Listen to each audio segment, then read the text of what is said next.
Hello, Hello! and Kieran Lagabiru to one and all. Absolutely. Kieran Lagabiru, Paul. Are you excited to talk about what we're here to talk about today? Adam, do you have the worst internet reception that it's ever been yet? I am hardwired into the wall right now, so the answer is yes. That's not possible. That is not good. That sucks. I knew that would happen. I knew I would finally get. You've come out of it. It seems you came on and it sounded like you were auto-tuned, and now you're better. This is why we record our audio separately, but it's obnoxious because I pay for the highest speed internet. So what's great is I'm going to have evidence here because I was just watching our Blade Runner one to put together that show, and it doesn't look like I'm paying $100 a month for internet. Oh. So Ouch.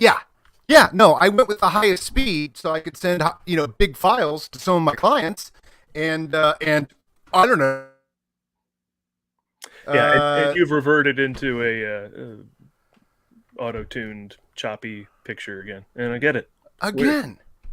And there's no. I mean, now I'm hardwired in. I got another. I could switch it over to Wi-Fi and try that, but what's the point? Yeah, we just had that delay, and this is how we begin every show. How you doing? Hi. Well, this is the new loose movie guys. You know, we used to have a whole planned show, and we still have a planned show, but we used to have a whole show about the movie thoughts of the day and that sort of thing with the whole opening, and we come in with the line and everything. Now we just casually get in there like this and complain about our internet. So yeah. Yeah, why don't you try unplugging, see what happens. Oh, okay. Let's try it. Now, I might blink out here for a second. Let's see. We're going to Wi-Fi At least now. between moments where it would go out entirely, we could hear you fine. Oh my God, this sucks. Okay. All right. So we're going to, I'm going to go to Wi-Fi here. And my name is Auto Tony. Now cut the baloney. I don't know if you've ever heard that. What happens when I jerk this out of the wall here? Oh, well, be gentle.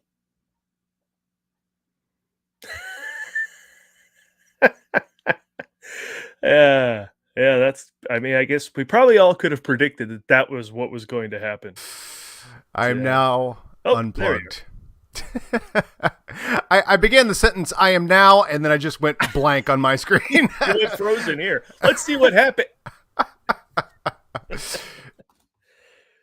right. Well, now you just froze for half a second, but before you froze and now you're fine. So I think that's the best Jesus. we can get. Well, all right. Well, I'm going to get my money back from Spectrum. Oh, Spectrum. I have AT&T. Neither company is worth talking about, but I do pay less than you for AT&T, and it seems to be going okay. I mean, I might as well. Maybe it's just for file transfers, and this sort of thing is just what it can't handle. I don't know. So anyway, apologies, audience. But again, what did you pay for the show? If something goes wrong, I'll plug back in, Paul, and we'll just do that whole thing over again, only to have the exact same reception.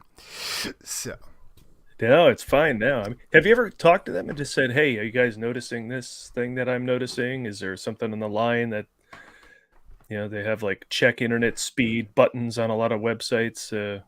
No, I've been blaming my reception on not being hardwired until now, and now I have no reason to blame it on that. So, ooh, yeah, that's not good. Wait till you play that back. You'd be like, "What?"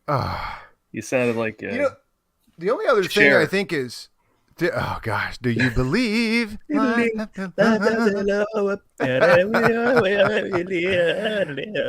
auto-tuned Ewoks. Yup, nub. The only other thing I can think of is in order to get the internet from the box into my computer, I am using a USB 3 thing. My computer, so maybe that's bad, but I think we know what's bad here. So luckily I have a nice clip to send Spectrum and say I would like to get a couple months for free because you guys are not that great. Or go down, pay less, pay half as much because I'm going to get the exact same internet. Hi, welcome to the Ford Fiesta. This is the show where we talk about how bad the internet is and what the future is really like, as opposed to what the future was like in a galaxy far, far away. Although when you think of the holograms and that sort of thing in these, they're pretty shitty. So like when the hologram comes through, they've got a bad feed. Don't forget, there. This was a long time ago. It's true. Yeah. It's true. And now we are here in present day, and the internet. But as I've always said about technology, and I always repeat it because I think I know what you're going to say. It is always the worst it's ever going to be. I've quoted that many times. It'll get better tomorrow and next year and the next year, but today is the worst that technology will ever be. Every day is. Yeah. All right. Well, we've got a big old it's a good day to tune in. We're talking still about the Harrison Ford 80s.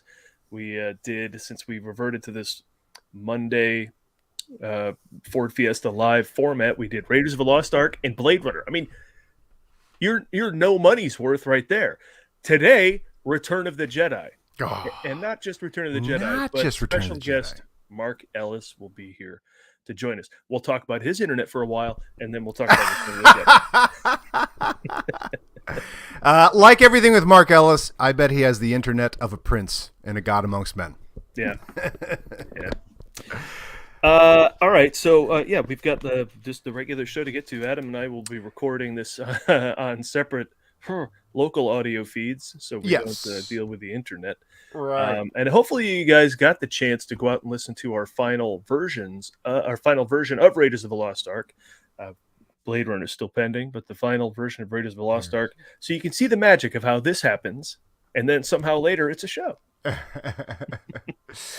And we always pride ourselves on the end version of the Ford Fiesta being a rather tight-knit ship with decent production quality and everything. And it was good to know that we did it here with folks watching and participating. And, of course, after we do the presentation of the show, there'll be plenty of time for chat, probably taking this up right until a full 90-minute adventure. Yeah, now here's a good question, Paul. Okay, so I'm recording now because we're probably going to launch into some of the discussion here. When Mark comes into the feed, do we want to bring him in as a peanut gallery for the script? We've never done that before. I mean, we can do some Ford news right now, but do we want to bring him in? We don't want to waste any moment with Mark Ellis for the audience, do we? Probably not. I mean, but I told him, he can come in after a while if his time is of the essence. So since he's not in the waiting room yet, he might show up when we're done with that. All right. Well, let's kick off the show then. All right. And I am recording. You are recording. I am recording, Paul. You ready to talk to some before we get going here? Before I say 1, 2, 3, let's go. How exciting is this, Paul? We dead heat on a merry-go-round, knowing that someday we would get to Han Solo, Indiana Jones, and Return of the Jedi, and here we are. I mean, after this, what's next after this? Witness? No, Temple of Doom. So we're not even out of the Austin. We're not even out of. Oh, okay. This is some good stuff here. What guests do we have for Temple of Doom? I can tell you that. Let's see. We can tease that for next week or perhaps 2. We'll discuss that when we're not going right on at 3:08 before we lose. All right, Temple of Doom. I don't think we have anybody signed up for it. So there we go. Oh, we got some people we can get in on that. We could reach out or just come on here and yammer about it, the two of us, because I have no shortage of stuff I could say. Did you hear that phone just ring? That must be Mark Ellis. He is in the chat. Oh, I got a call. Or is that you? That's you. I got a call. So anyway. Okay. Clearly, hey, Mark is in the waiting room. How you doing, Mark? And please enjoy this this top of show. And you saying Adam, you want to bring him in for the plot recap? Well, I'm just saying he's here. Do we want to add a peanut gallery to the plot recap? Sure. After this date in Ford history. All right. So we'll talk some Ford news and then we'll bring in Ellis before we hit the proper description of the plot. The overly involved, overly hard to write. I just want a comedian watching the script it takes so much time to put together. Points to David. Was Mr. Ellis paging? Yes, that's a reference to, of course, Harrison Ford's first line in cinema history from Dead Heat and a Merry-Go-Round. paging Mr. Ellis. I can't Paging believe I Mr. didn't Ellis. pull that bite for today's show. Why? What the hell's wrong with us? I What pulled the some hell's wrong with stuff, us? but we'll get it going. I'm gonna go Okay. find that. I'm gonna go find that later. Yeah. Top of show though. We'll burn through some stuff, then bring Mark on. Here we go. Okay, here we go. This week, Harrison Ford returns to the franchise that put him on the map. Oh, are we covering even more American graffiti? See, in the new one, Harrison Ford's character, Bob Falfa, is still a police officer, but this time he's on the beat, busting young vandals in Modesto, California for actual graffiti. That's not a movie. And why would you even make that horrendous pitch? I just got hired at Warner Brothers. Well, we're talking about Return of the Jedi. It's the Ford It's Fiesta. a Ford Fiesta. Yeah.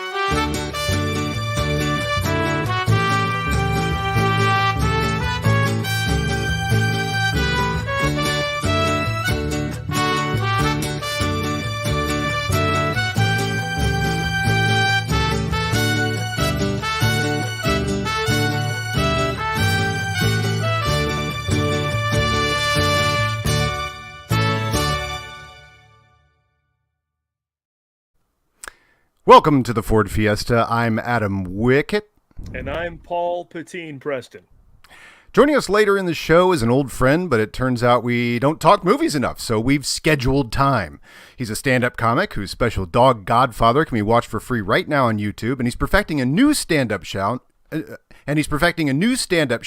Now performing all across the country. We, of course, also know him from the movie trivia Schmoedown, a show he co-created and co-hosted with Christian Harloff. I'm talking about the one, the only Mark Ellis. Yes, and if you watch Ellis' stand-up, you know he has a particular take on Return of the Jedi that's going to make for a great segment, so stick around. And as ever, we'll recap this week's film, but if you don't know what Return of the Jedi is, let me introduce you to the internet and electricity. It closes arguably the greatest movie trilogy in history and cements our hero Harrison Ford as the world's greatest hero. From here on out, he won't get out of his career every year. But first, speaking of the internet...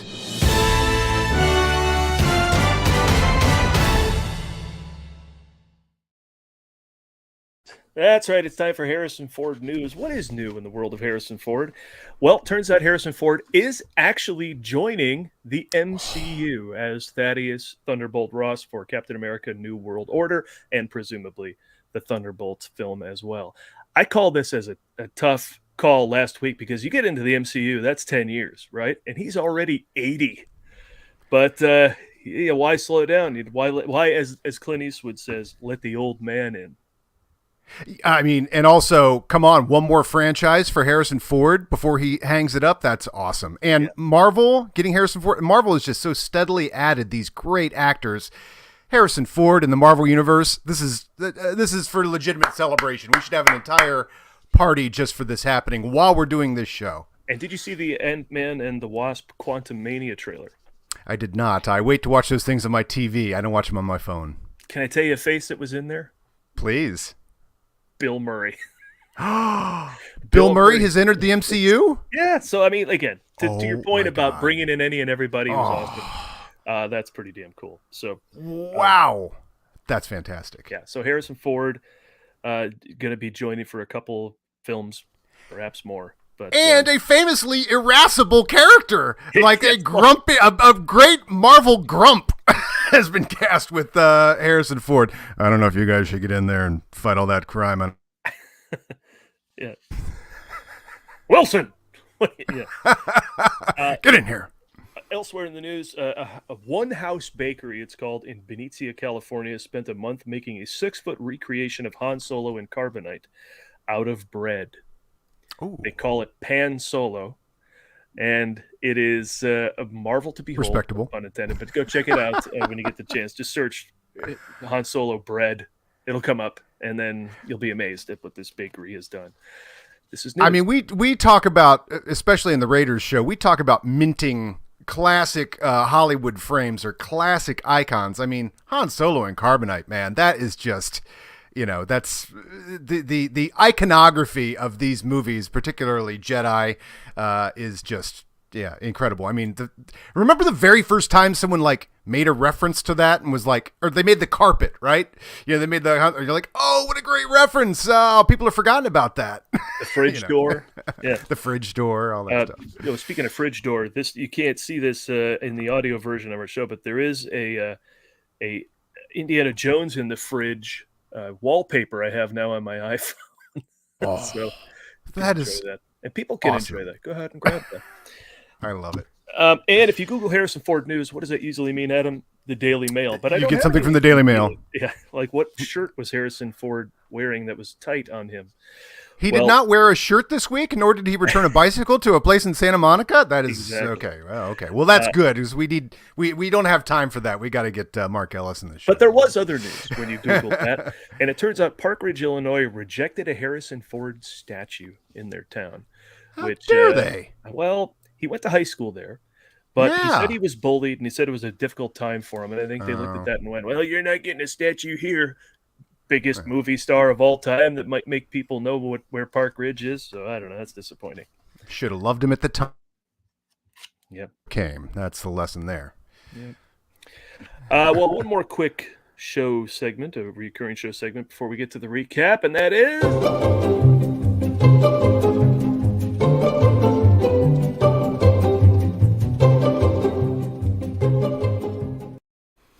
We used to do these shows once a month, maybe. Yeah, I know, right? And so we'd have a ton of news. Now we got 1 week's worth of stories that happened in history to Harrison. I love that there's only one thing that happened this week in history, and what is it, Paul? We go back to 2013, October 24th, the day we're recording this, and that is when Ender's Game was released. And this concludes this date in Ford history. That's another, but I do want to talk about it because I haven't seen that. That's one of the ones, when we started the show, I thought at the time there was about a dozen or less movies of his that I hadn't seen, which are all later, but it turns out the entire opening of his career, I had not seen either. Yeah. For me, this was pretty cool because it was the first time I saw Harrison Ford. No, sorry, the second time I saw Harrison Ford at Comic-Con. Like, you just don't think you're ever going to see Harrison Ford doing stuff. When it becomes award season, he's not out doing the Q&As. Now he seems to be all over the place. He was at Star Wars Celebration this year and other things. But I remember when Ender's Game came out, he showed up at Comic-Con on a Thursday. I always tell people, go on Thursday. You walk right into Hall H. There's no line and see what's going on. And sure enough, Harrison Ford shows. That's when Top Gun was Maverick was announced. You surprised Tom Cruise showed up because of San Diego, right? And that was a huge deal. And Harrison Ford showed up for Ender's Game. It was a year after he'd previously shown up for Cowboys and Aliens, and he was in handcuffs as if he was brought there against his will. Again, right. Always the grunt. But he was a little more lively for Ender's Game, or a little more perceiving to be happy to be there. But either way, I glimpsed the legend. It was cool both times. I love that he came in on an off day and for the Comic-Con, and you were there because you just wanted to avoid the crowds, and you got to see Harrison Ford. That has a perfect kismet to it. Easy to park, walk right in. I mean, it's the best. Thursday's the day to go. All right, well, enough Harrison Ford news. Let's get to some old news. The plot of Return of the Jedi in our patented Movie Guys recap.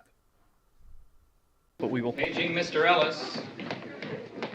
Paging Mr. Ellis.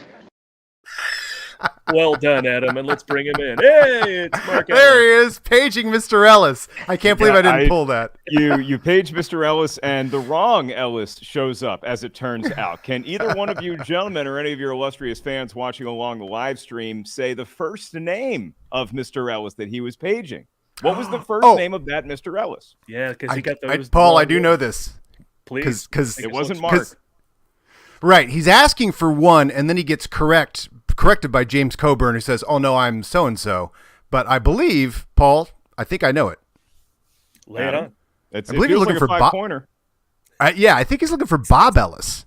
He's looking for Bob Ellis, and he gets corrected that it's actually Robert Ellis, which is interesting because my brother happens to be Robert Ellis. So this whole time, 8 years before my brother's actually born, Harrison Ford was looking for him. He was tracking down my little brother 8 years before he was even an itch in my dad's pants. That's the attention to detail that Harrison Ford, much like Spaceballs, the movie is in stores before it's finished. He knew that my brother was going to be the talented one in the family 8 years before it happened. Oh my gosh, that's great. Paging Mr. Ellis. Paging Mr. Ellis. I love that Harrison Ford's very first lines ever in cinema history are paging Mr. Ellis, and of course you, and now you're on the Ford Fiesta. I mean, look, he's a friend of the family. Harry and I go way back, and the thing that I always think about with Han Solo or Indiana Jones, any of the characters that Harrison Ford plays, he's sort of got a Bo Jackson quality in that I don't know that Harrison Ford ever actually lifts weights or does any cardio other than the occasional tennis game, but he's just shredded. Like, you go back and you watch him in the 80s in Indiana Jones and the Temple of Doom, bulging biceps, guy's got abs for days. He's just one of those guys that is just fit. Doesn't matter what he's eating, doesn't matter what he's drinking, he's always in shape. And Harrison Ford News a couple weeks ago covered Mads Mikkelsen talking about being in the gym with him during Indiana Jones 5, and he says it's 78 or 79. The guy is jacked and like a beast. He called him a beast in the gym still. So he does get something. That. He does get something going like that. Yeah. I'm very excited for the release. I did talk to our pal Christian Harloff, who was there at D23 when they showed footage. They showed the trailer of Indiana Jones 5, and he texted me that I'm going to lose my mind. It was like, he said it was close to when him and I were brought to tears at D23 seeing the Force Awakens trailer for the first time. That might have actually been a Star Wars Celebration. When we saw the Force Awakens Chewie We're Home trailer, Christian and I bawled our eyes out. There's a great picture floating around the internet of it, and it's mainly because at the end of that great trailer, that's where we get to see Han Solo for the first time in 30 years, and it was just an epic moment, a great return to form for him.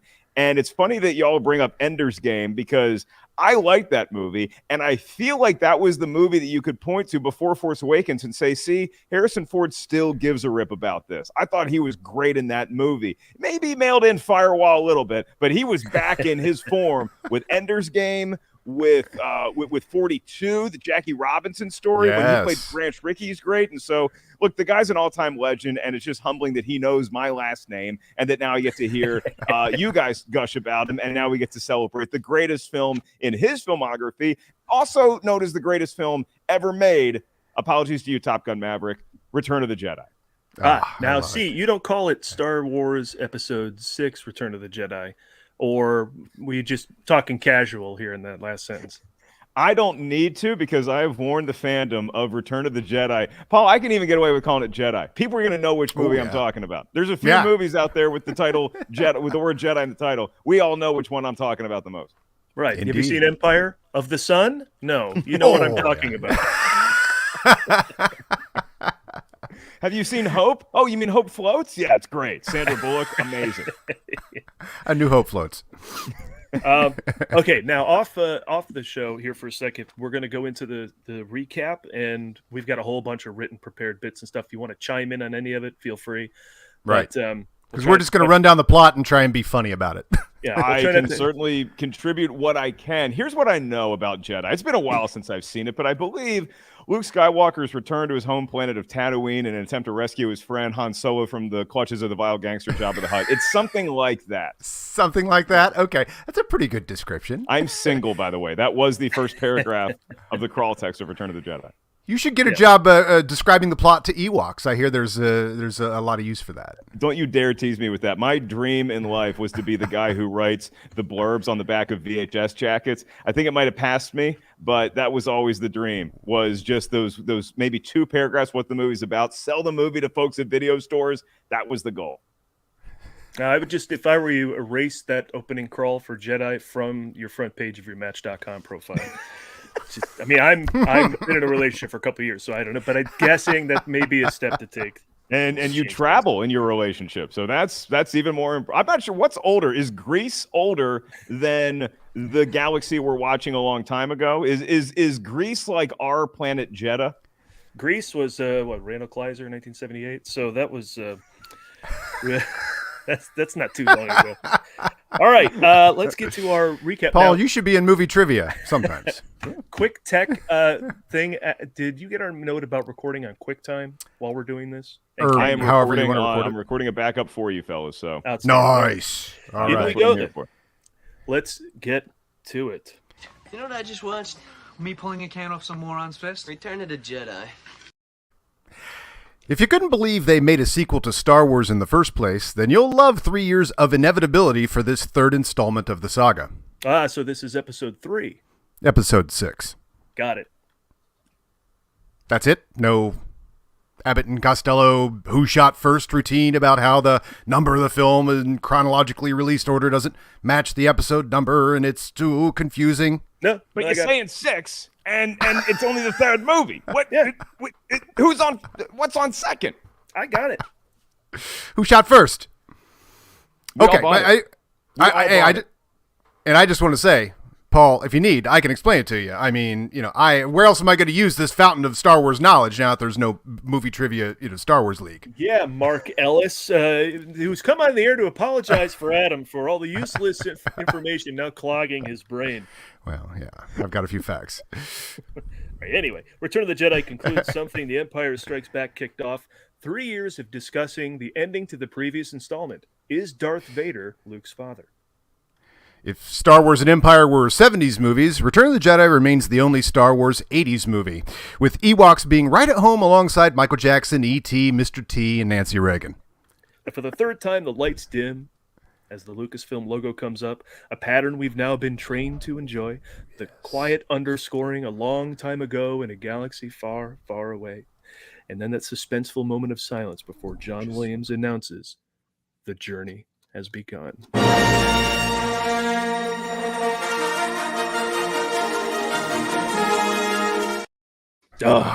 Still feels good, doesn't it? God, it's The opening. I love those movies for that reason. Is that if you're even in the modern era of everybody on their cell phones talking in movies, loud rappers, man, does that shut you up? I like all these comic book movies coming out now. Nothing shuts up an audience quicker than giant letters with a bombastic score, and you have to read. That's the thing. You can't be on your phone because you got to read. That'll shut up the loud rappers. And I'm sure each of us have that story because it had been, 20 years, I forget, since we'd seen a Star Wars movie, and that a long time ago in a galaxy far, far away comes up, everybody applauds and then quickly stops applauding because they want that silent moment. Everybody starts going, shh, shh, shh, shh, and they all applauded and got quiet in time for it, and then that crash, and man, that crowd up for grabs. Never heard anything That's like what it. I love about a Star Wars opening night crowd is that we're a little like the crowd at like a Lambeau Field or the Chiefs home stadium where you just get football. So you know when to be loud when the opposing offense is on the field, and you know when to shut up when your offense is on the field. The crowds at Star Wars opening weekends, they get it. They get how to watch these movies. Yeah. So the opening crawl informs us that the Empire has constructed a new Death Star. Yes, the all-new Death Star 2 LX Platinum. Freedom is here! With double overhead Kyber crystal amplifier modules that'll bring peace and security to your galaxy by removing any planet that gets in your way. Freedom for all. The Death Star 2, when you need a manifesto, not a statement. Now, it's still under construction, giving it a cool new jagged Pac-Man of Death design. It's been criticized for being a rehash of the threat from Episode 4, but if a series having two ships that look the same bothers you, I have some bad news for you about NASA, the Navy, and Star Trek. But that's not what this movie is about. Harrison Ford returns in the role that made him famous and a hero to young Adam Witts and Paul Preston's Han Solo. Only Han's ability to point and shout has been hindered by being carbon frozen in The Empire Strikes Back, and he's now decorating Jabba the Hutt's palace like a Big Eyes painting. So our faithful heroes have hatched an Act 1 to save him, Operation Scoundrel Thaw. The first part of the plan, send C-3PO and R2-D2 into Jabba's palace with a message from Luke Skywalker offering the droids as a gift to Jabba. Don't let the droids know this ahead of time. Then, send in the bounty hunter Bosch with an offer to sell Chewbacca to Jabba and make a quick buck on the Wookiee. Boom, bam, yate, yato, you're already up 35,000 credits on this plan. And, finally, before all of that, have Lando Calrissian apply for a job at the palace and make small talk with Hermie Odell for several months. It was so exciting in 1983 for kids raised on Star Wars to finally see Jabba the Hutt after his villainy had been built up for over 2 movies. This would not... Over 2 movies? Let's try that again. No, try that again. It was so exciting in 1983 for kids raised on Star Wars to finally see Jabba the Hutt after his villainy had been built up for 2 movies. This would not be the case for the children of the Special Edition, or special kids, as we call them, who got to be unimpressed by the unmysterious and unthreatening Jabba in Episode 4. But Jabba's palace did not disappoint, presenting a veritable who's who of what's that. The creatures on display see the original cantina scene and raise it a dozen Gamorrean guards, a couple of Yuzums, a Rees, 2 Weekways, and a Salacious Crumb.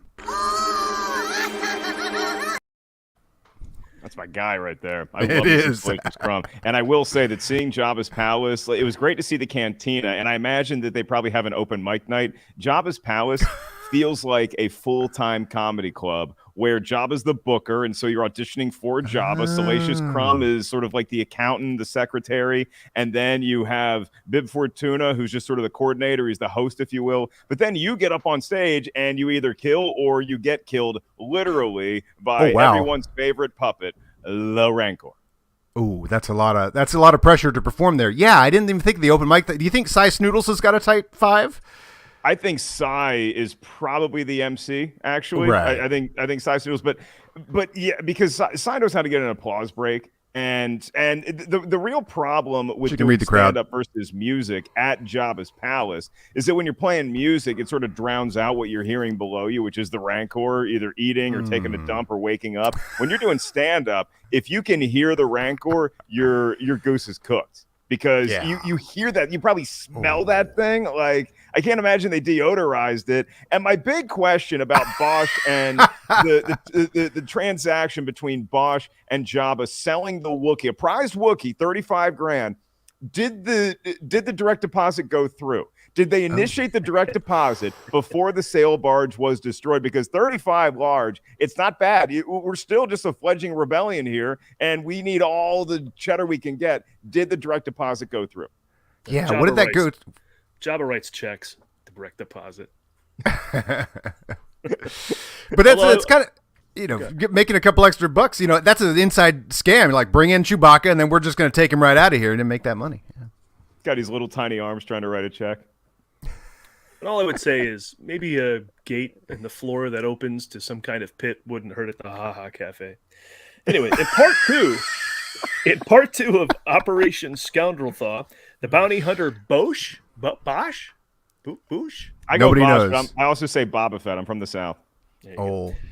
Sneaks down to Han Solo in the middle of the night and hits defrost. Then gets confused as to whether it's asking for you to enter a number for weight or a number for time, and just hit start a few times and hope for the best.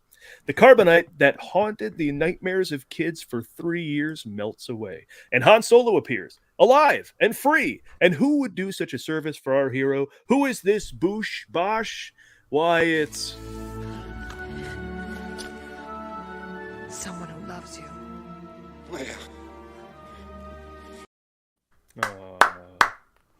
Yep. But the lovers are no sooner reunited than they are busted while making out by Jabba, who throws Han Solo in prison with Chewbacca and sentences Leia to wear an iconic metal bikini forever or until Star Wars is bought by a family-friendly brand. Scumbag Castle celebrates their victory of running the board on capturing the rebels and getting a translator, a bar cart, a Wookiee, a smuggler, and a buddy for Salacious Crumb all in one day. Jabba's Paul Schaefer, Max Rebo, and his band strike up the party classic Lapti Neck.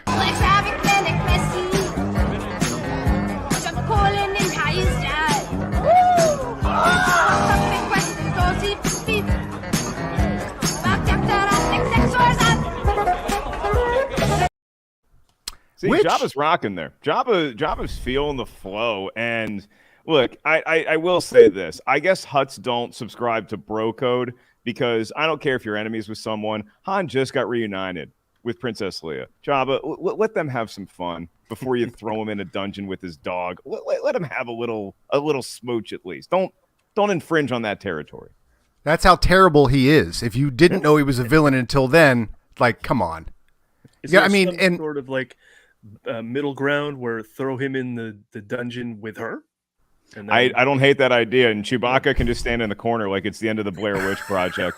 As far as thawing out scenes in movie history go, this one is right up there with Austin Powers and Encino Man. The best big words. defrosting scenes in movie history. Return of the Jedi right up there with those two other classics. yeah, Timothy Hutton and Iceman came out after this. Rip off. Top Gun, 86. I don't know.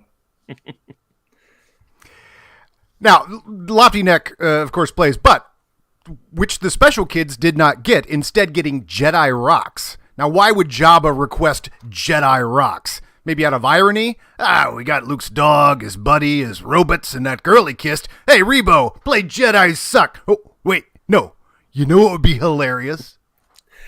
Now, just when the rebels' plan has gone to hell with Sice Noodles dancing on their graves and all seems lost, a mysterious figure enters the palace, force chokes some pig guards, and mind tricks Bib Fortuna into showing him the droids he's looking for. It's Luke Skywalker, dressed in black and decked out in a Jedi cloak, looking badass and grown up, having come a long way from the whiny child in Star Wars. Well, an emotional long, not geographically, because he's still on Tatooine. One of the coolest scenes in any of the films is just that garage door opening to reveal this figure, and he just starts walking in. This is the cock of the walk, baby. This ain't the farm boy that left Tatooine. This guy is a Jedi. He's wearing his away uniform. It's good stuff.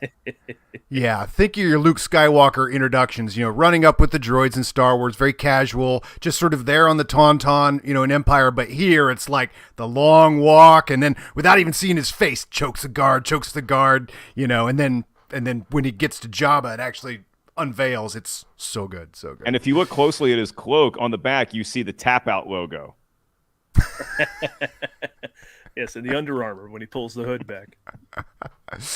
But the Jedi mind trick doesn't work on Watto's or Jabba's, so Luke's requests to release the rebels and give him a pet Jawa are ignored by Jabba, who drops Luke down a trapdoor into the Rancor pit because it turns out Jedi cockfighting is still legal there.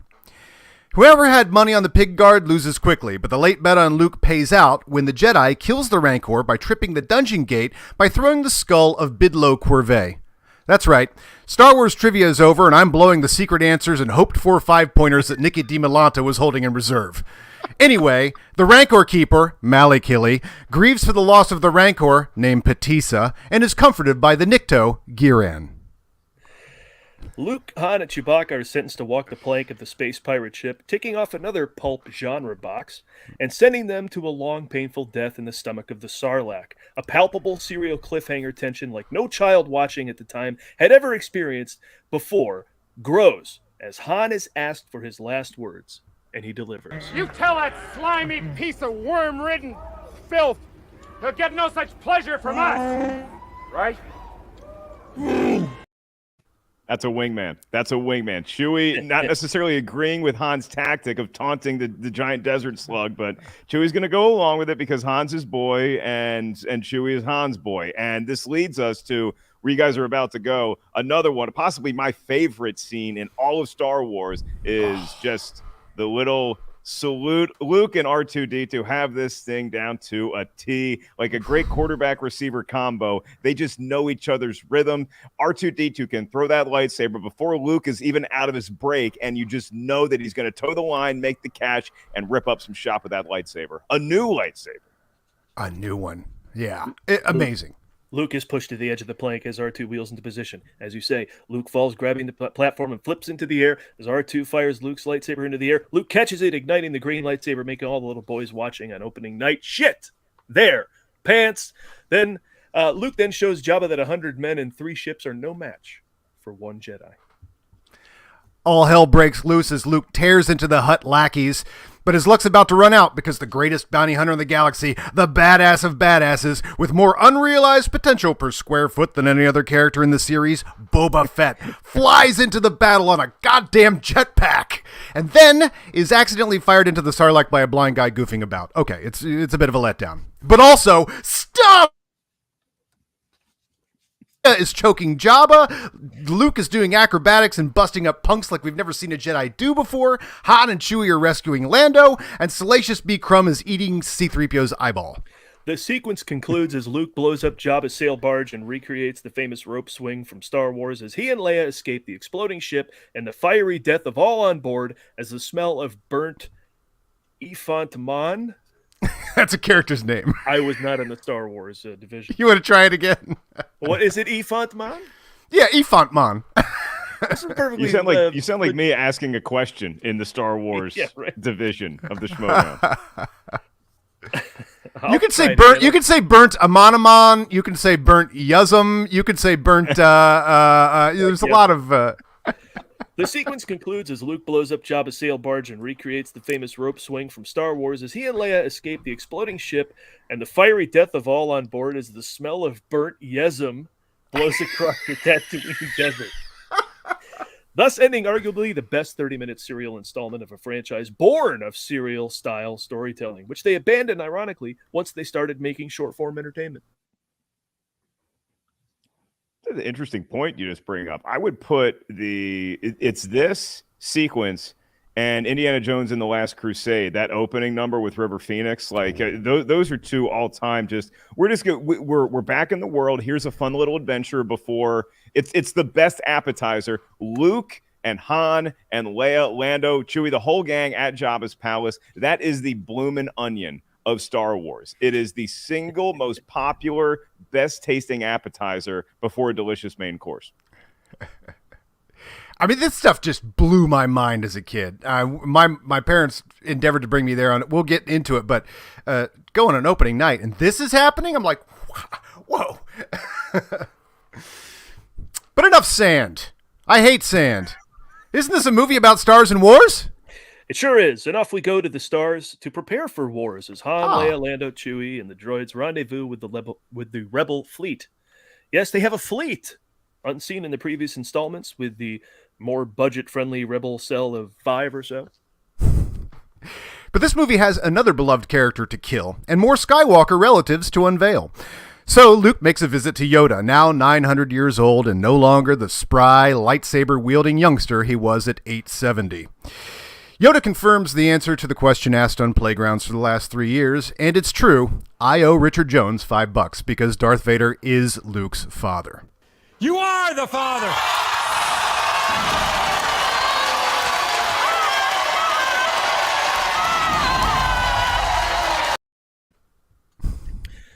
Die, Yoda does, disappearing into the Force, but not before first telling Luke that he has one last step before he's an actual Jedi.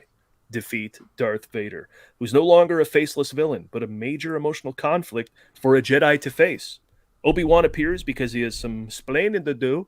He tells Luke that Darth Vader's his father, but also, not his father, when you really think about it.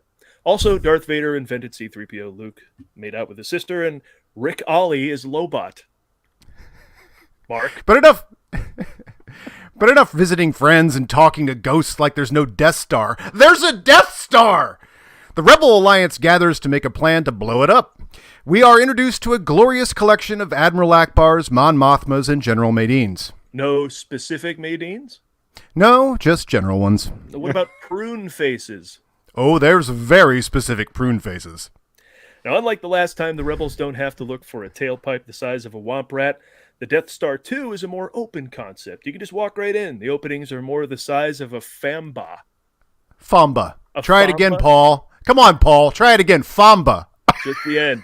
The openings are more the size of a famba, Adam. But to wedge some X-Wings in there, or even X-Wings... Oh, jeez. Yeah, good joke, Adam. You confused yourself. But to wedge some X-Wings in there, or even X-Wing some wedges in there, they're going to have to take down the Death Star's shield generator on a neighboring moon known for its lush wildlife and rich veins of untapped merchandising opportunities. An Imperial-occupied moon will require a military insertion. But who will they get to lead this dangerous mission behind enemy lines? Why, somebody with experience doing the exact same thing in Force 10 from Navarone. Harrison Ford. More accurately, Han Solo. Now firmly entrenched in the rebel cause. No longer an outsider, who's even risen to the rank of general. Han Solo will lead the team along with the command crew of Chewbacca, General Leia, and... I'm with you too.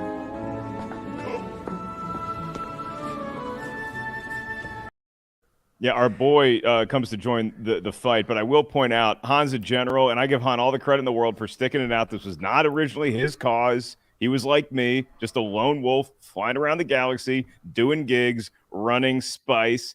And he becomes a general in the rebellion, but we should point out, how invested in this cause is he if there's no Princess Leia?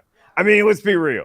He ain't coming back at the end of A New Hope if there's no Leia. He ain't coming back. He was frozen in carbonite for 3 years, gets thawed out, and is just right back going after Leia. He doesn't care about the cause. He tells Leia, yeah, fly my ship. I don't care what happens to you. Wherever Leia goes, I follow. He's a dedicated house husband at this point. But hey, classic Han Solo, like, yeah, he's in it for the babes as well. I mean, you know. Come on. You can imagine quite a bit. I'm going to drop one word I forgot to at an earlier sentence, Paul, and then I'll go into my next line. And that line is Endor. The gang's all together once again as they head to Endor. All they have to do is get past the blockade of Star Destroyers with a previously unexplored piloting skill of Chewbacca's. Keep your distance, though, Chewie, but don't look like you're trying to keep your distance. I don't know. Fly casual. Han Solo has always been the funniest character in Star Wars. Everything's perfectly all right now. We're fine. We're all fine here now. Thank you. How are you? I love you. I know. I used to live here. You're gonna die here, you know. Convenient. He's got Time. one-liners, man. He's got jokes. Yeah, but this is the first time a Star Wars movie is really aware of how funny he is, which makes Han Solo more of a goof, but he has a lot of funny lines and all pulled off with the Harrison Ford charm. Hey, it's me. The rebels find an Imperial bunker guarded by the coolest version of the Stormtrooper yet, the Biker Scout. That's right, the Empire has bikers. The scouts are alerted to the rebels and hop on their speeder bikes to usher the return of two of our favorite Star Wars characters, Speed and Forward Motion. Oh, they fly now! They fly now! They fly now! Luke and Leia do person-to-person battle with flying stormtroopers at 100 miles an hour through a forest of obstacles and lasers. Leia crashes far away from Luke, who worries that she's dead. But if she is dead, then heaven is full of really cute, fuzzy, adorable teddy bears, because she's revived by the real celebrity of this movie, and this is the Ford Fiesta saying this, Wicket W. Warwick, played by a teenage little person who would go on to appear in every Star Wars movie and Willow, Warwick Davis. Meanwhile, the search for Leia takes a turn for the worse when Chewbacca's love of giant rodents gets the group caught up in an Ewok trap. They are surrounded by the fuzzy creatures, who are a little less cute in a large group with dozens of spears. The rebel intruders are captured and tied up to be cooked for dinner by the natives, except for one, C-3PO, whose shiny golden body is assumed to be a god by the Ewoks. The Ewoks take the hostages to their massive city built in the trees above the surface of the moon and start building up fires nearby to prepare for a dinner of Wookiee chops. It looks grim for our heroes until Leia appears from one of the huts. Han and Luke are happy to see she survived, but sad to find that she's unable to persuade the varmints to not eat her friends. Luke uses the Force to make their polite British god C-3PO into a more classically recognizable, vengeful god to threaten them into submitting to him. When the dust settles, C-3PO tells the Ewoks the story of Star Wars, which is such a big hit that he ends up having to do double matinees for the next week to keep up with the demand. Lines are around the block. Luke tells Leia the truth, that Darth Vader is his father, and Jar Jar Binks was her doula. And R2-D2 is actually the son of R5-D4. There's a lot. And that he must go and face Vader alone. But the mission to the shield generator has been a disaster so far, except that they've gained an army. A tiny, cute, adorable army. Paplu shows the rebels a secret back entrance to the shield generator and uses the superior Ewok skill of antics to distract the Imperials by stealing to give chase, leaving the base unguarded. Frequent listeners of this podcast will enjoy a little parallel with the Force 10 from Navarone as Harrison Ford sets explosives to blow up an enemy installation. Charge! Come on! Come on! Major, I love that. See, Come on, he's already getting grumpy because he thought the love of his life just died, and so he's like, "What am I even dedicating my life to anymore?" He was about to mail it in. If Leia doesn't survive, then Han is off that moon in 10 minutes. I can't argue with it. No. But Imperial reinforcements are close behind and bust the crew in mid-sabotage, setting up one of the most famous lines in Star Wars history that is directed to Harrison Ford in reaction to a perfect Han Solo moment.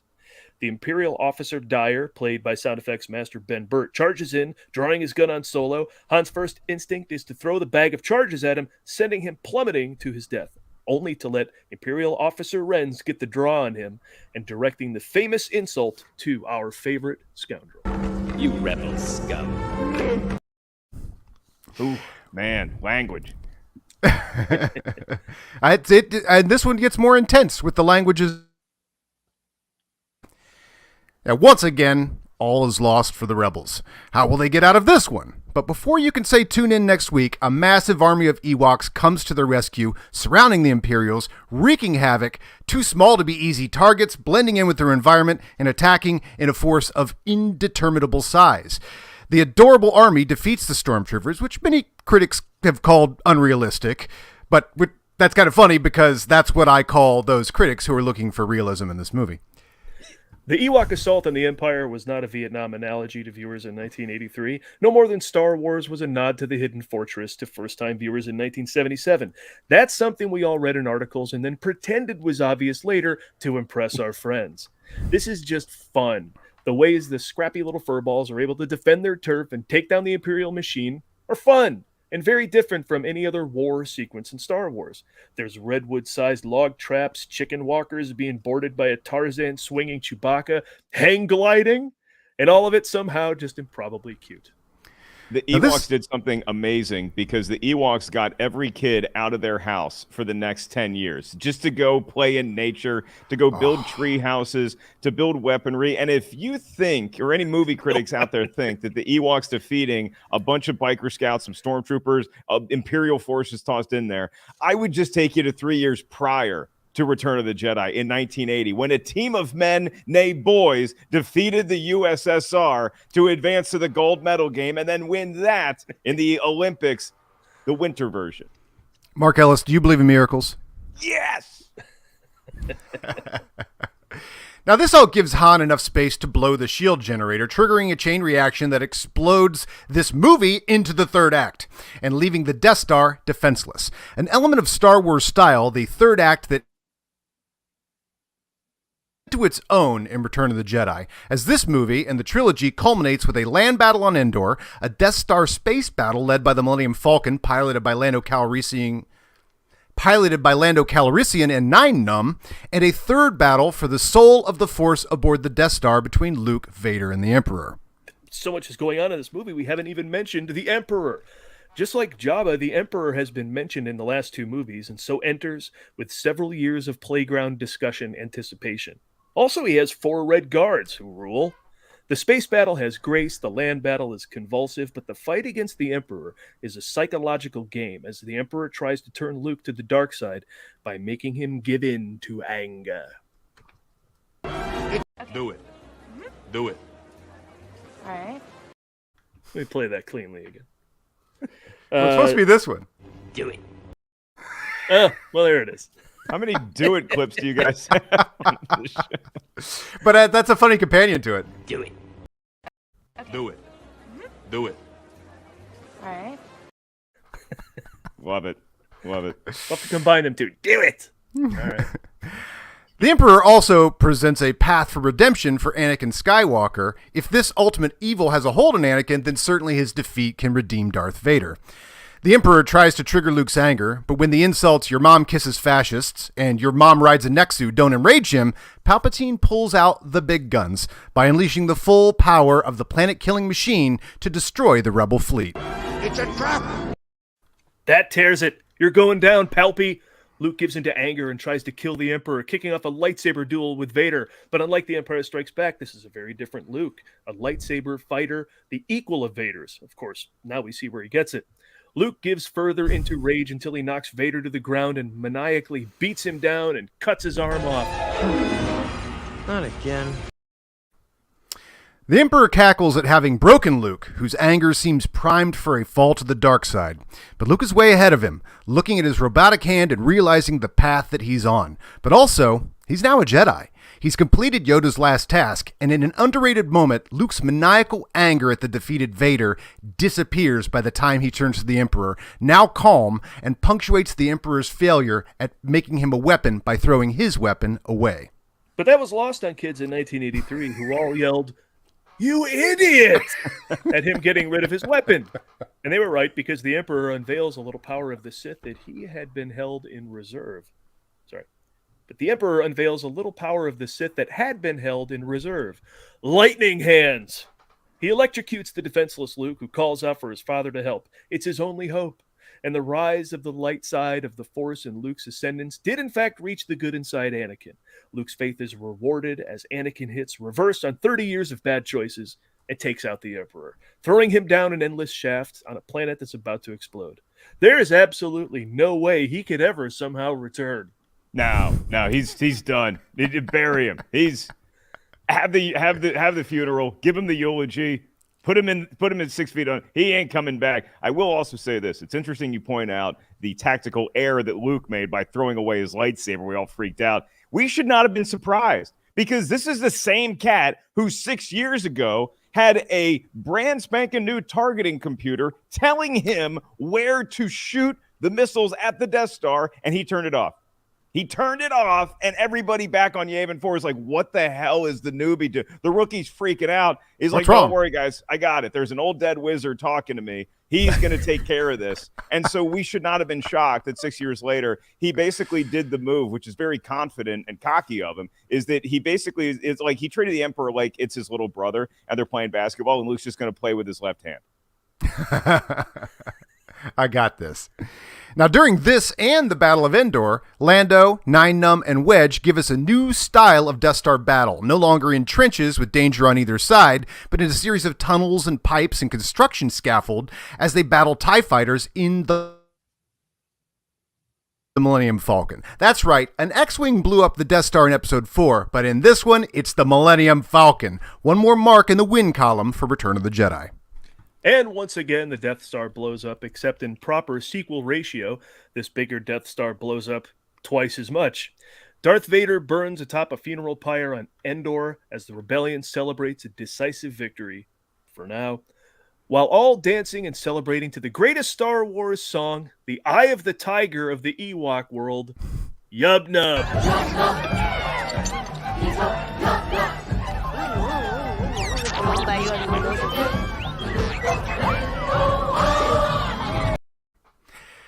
Except, of course, for kids born after the 80s who got the world music-y Enya backing track Victory Celebration. Those poor bastards. Enjoy your food trucks.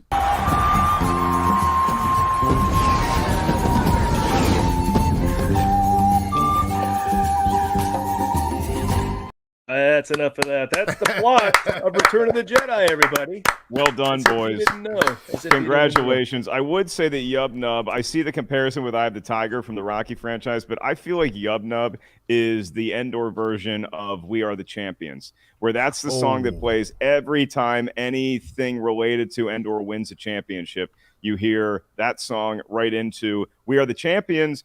Maybe it's that's the We Will Rock You to the newer versions, We Are the Champions. However you want to slice it. I actually enjoy both songs, but Yub Nub, obviously, that's the one that you want to celebrate with. Come on, as a kid going out of the theater, that's the song. Yep. I want to talk about a bunch of behind the scenes stuff with the movie, but the first question I have coming out of our plot talk: who is the better wingman, Chewbacca or Goose? Ooh, they both suffer from a incredible amount of loyalty that is sometimes to their detriment. They're willing to take shots for their pilot, Maverick or Han Solo. I feel like Goose is great, but Goose is like that athlete whose career was cut short by injury, whereas Chewbacca is Tim Duncan. He's been playing forever. at a high level, maybe doesn't move around as well as he once did, but still can get you a clutch bucket, a clutch block. He's there to do the dirty work, but he can also be a star, and he's really tall like Tim Duncan. But he kind of needs a David Robinson or a Tony Parker to get to the next level. Well, I mean, tell me how does Goose get into Top Gun without Maverick? Come on, Paul. I'm agreeing with you. All right, listen. 1983, we mentioned a number of times, is when this came out. It was moved from May 27th to May 24th to coincide with the day the original Star Wars came out in May. The budget is $32.5 million. Again, hilarious for today, but not crazy, I guess, back then. I don't know. But this time, it's entirely funded by Lucas. Wait, wouldn't that have been an outrageous budget at the time? Yeah, I mean, 35, 1983. I don't know. That sounds fairly high budget, I guess. Yeah. You could get a gallon of gas for a nickel and a song. Well, listen. At this point, Lucas can use ILM to do all the visual effects. They just saved a ton of money right there. But I think that one of the producers said they saved about $18 million just in doing that. It makes $374 million in its initial run. It's the #1 movie of the year, and $475 million total after the re-releases and special editions. And it's the first film to gross over $20 million in its opening weekend. So $32.5 million at the end of the first weekend. You're feeling pretty confident. Yeah. You're going to make that budget back, yeah. So that's a good run for Return of the Jedi. And again, there's so much pressure on this movie because it's closing out this trilogy. We have these two beloved films in canon already. Plus, as you all intonated earlier, Empire Strikes Back posed so many sort of open-ended questions where I guess we accept that Darth Vader is Luke's father. There might have been some talk. I was too young to remember it, but there might have been some talk as to that's just Darth Vader trying to play a Jedi mind trick on Luke and just trying to mess with his head. But you also had, like, who is Lando Calrissian really? Is he a good guy? Is he a bad guy? Poor Billy D. Williams, for those 3 years, he could not wait for Return of the Jedi to come out because anytime he went in public, he'd have somebody coming up to him being like, hey, what the F, man? You're a traitor. And so he could not wait for Return of the Jedi to get released. Yeah, redemption. And how cool was it, him dressing up? All the cool machinations of their plan, like, really played like gangbusters as a kid, because it's like, it's all spy stuff, but made for kids. Like, oh, here I am in disguise, kids. Like, that stuff is awesome. In his defense, that mask is very hard to breathe in. And so occasionally you just need, it's like we all were walking around with masks for the last couple of years. You just take it off and you just get a few breaths of fresh air, and then you go back into hiding.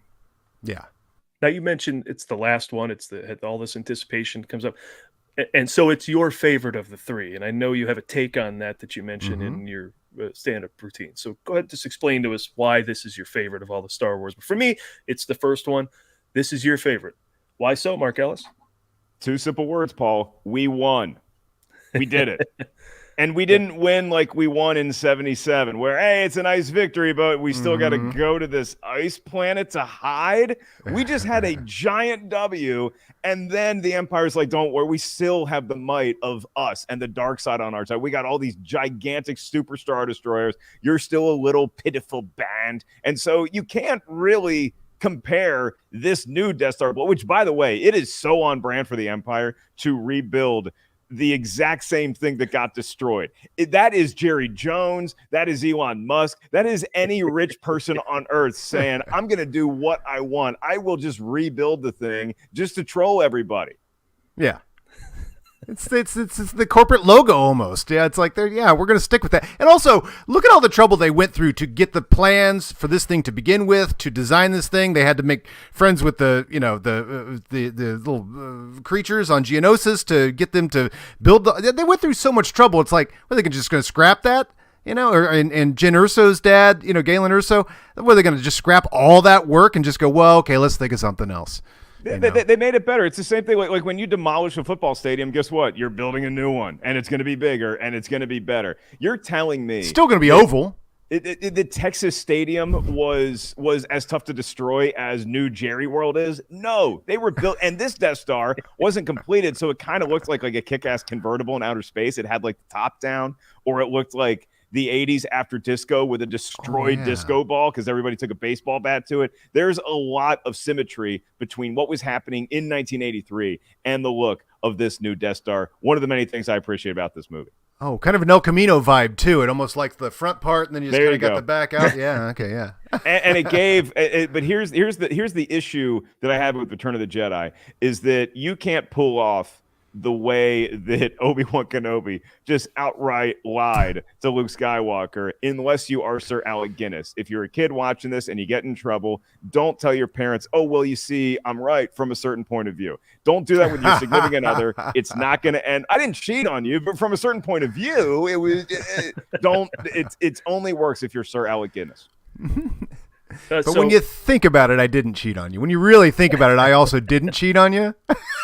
And then that ain't going nowhere. I didn't really cheat on you. And oh, by the way, you have a sister. Just completely change the topic. Well, let's go back to the first time you saw this movie. We talked in going through all this about how you had to wait 3 years for this and that, the whole thing from 77 to 83. That was me because I'm not as old as Roca, but getting there. We love you, John. There's aged like fine wine. I saw all three of these in the theater. So the whole journey I was supposed to take, I took. What was the first time you saw this movie, and how did the whole trilogy lay out for you, Mark? I was a little fashionably late to this shindig, if you will. So I first saw Empire Strikes Back and Return of the Jedi on Air Force bases.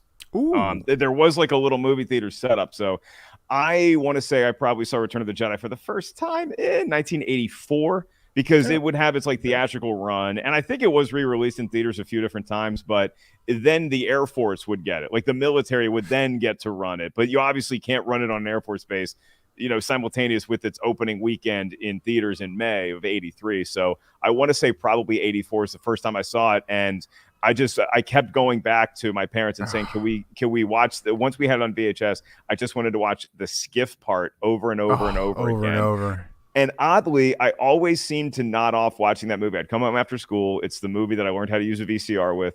And I would always pass out right during Yoda's death scene. And so still to this day, it's a sad moment, but it's also just a peaceful way to drift off into dreamland is watching Yoda just kind of disappear. There is another skywalk. It's kind of nice to fall asleep to that.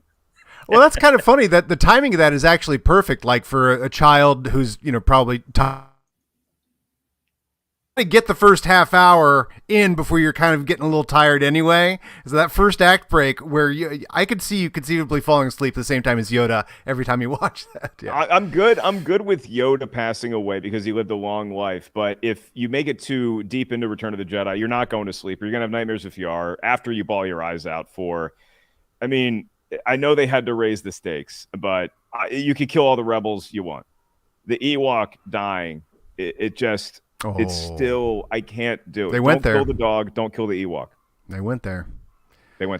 I saw this one at a record 6 times in the theater. It was only to be broken by Temple of Doom, which I saw 6 times in a week. This was the Oneonta Theater, downtown Oneonta, where I grew up. I kind of cried at the end because I thought, that's it. No more Star Wars. Maybe that's it for Star Wars. And I like these people. So you get the comics, you get the novels, you do what you can, but that's it. And we've said it before, that was the end. There were rumors, if you read Starlog magazine, that, he's got 3 more planned out.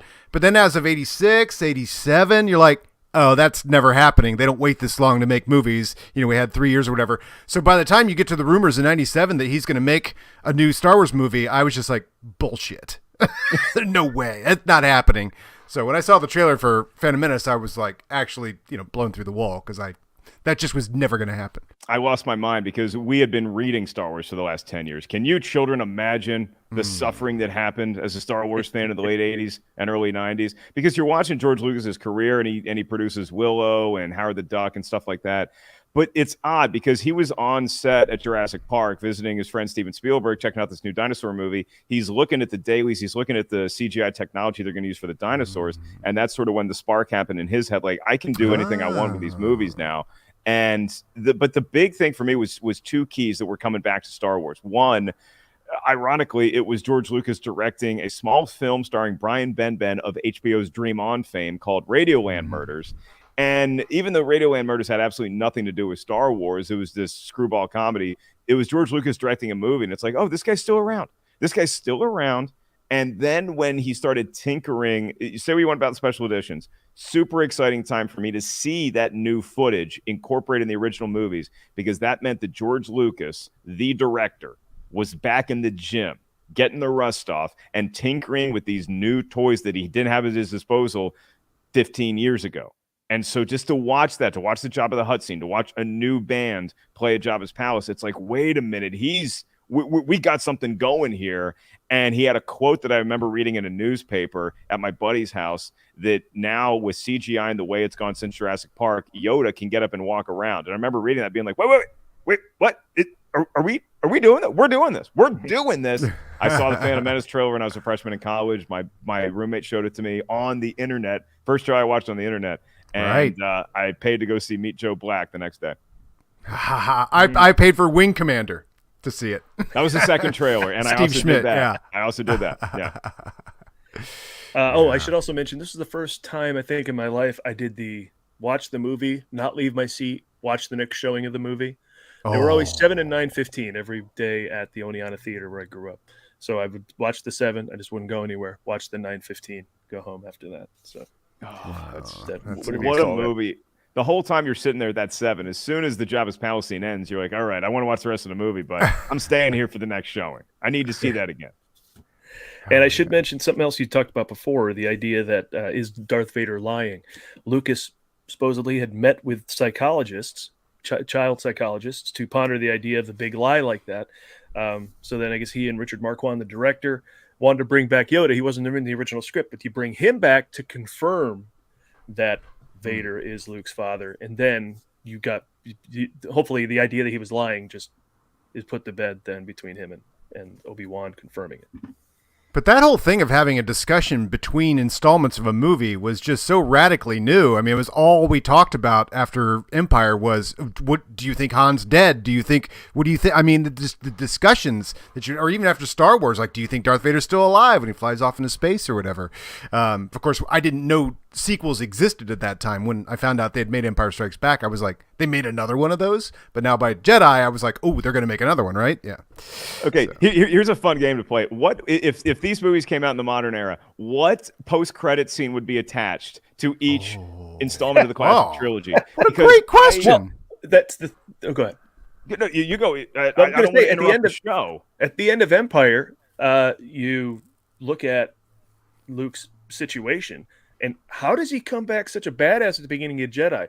Something happened in there that I think a Star Wars one shot might have filled in a gap there, or maybe something in a post-credit sequence can tie in to something that it turned him into a better trainee than he had been up to that point, who was, less impulsive. Well, see, here's what I actually just would have borrowed the deleted scene from the Blu-ray Return of the Jedi, where I just would have ended the movie, and then you say directed by Richard Marquand, all this great stuff, and then we go to the post-credit scene, and it's just a shot on Tatooine. It establishes it's Tatooine. We go inside a cave. You hear tinkering, and then all you see is like a robotic hand building a lightsaber, and the last shot you see in this post-credit scene attached to Empire Strikes Back is the lightsaber ignition, and it's a green blade cut to black. Cut to black. There you go. Right? And for the first, for A New Hope, I feel like the post-credit scene would probably be a bunch of very nervous Imperials on the deck of a Star Destroyer, and then you hear like an elevator open or something, and then out walks Darth Julius Vader, and he is pissed, and he's just force choking people, and he's like, send the probes or whatever, and then a probe launches, cut to black. There's nothing more entertaining in the entire Star Wars brand than the dispatching of commanders by Vader in The Empire Strikes Back. He was like George Steinbrenner. Yeah, it's the best. I could watch that all day. I don't need the other plot even. I just Dagobah, just Darth dispatching commanders. You just want the corporate the corporate turnaround at the Empire is incredibly high. Darth Vader's on Indeed a lot. And I will This- say, we mentioned it in some of the writing here about, Luke's not a far cry from the kid kicking the can across the Tatooine when he shows up then. I think Luke Skywalker's character arc is one of the greatest in the history of cinema. I mean, if you're thinking like, oh, there's that alien burped, it's kind of dumb. You're not paying attention to that incredible achievement that Hamill pulled off. Even if you're like, oh even more so yeah, if you're goofing on Hamill as an actor, like, oh, Tachi Station, pay attention because he plays the arc, he plays the long game so well in that you can't help but be impressed if you're really paying attention. And it's the thing about that performance too is that, and people want to question Luke's decision making in the sequel trilogy as well. Like, oh, that's not my Luke Skywalker. It's the guy is playing an arc, and after he so-called graduates and becomes a Jedi at the end of Return of the Jedi, that's not the end of his journey. That's the beginning of a new journey where he's got to figure out not just how to maintain being a Jedi. It's like, it's cool, you got your membership, but now you have to be a leader, and so there's going to be another career arc that goes with that we see play out, I think brilliantly so, in the sequel trilogy. But that initial run, and that's one of the things I point to with Empire Strikes Back versus Return of the Jedi, is that, look, we got an all-time spoiler moment with I Am Your Father. But the lightsaber battle at the end of Return of the Jedi, I could easily argue that it's even more emotional, and it's more touching, and it's more dramatic, and it's better shot than what we see in Empire Strikes Back. And I love that battle. I love the look of the red lightsaber and the blue lightsaber, but I also love the green and the red going at it in a very, very hostile environment.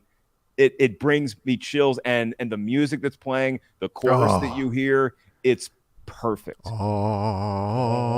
yeah. John it's Williams amazing. bringing new themes again. He could rest on the old themes. Oh, but, right. Between all that he brings in with the choir during the Lightsaber Duel. The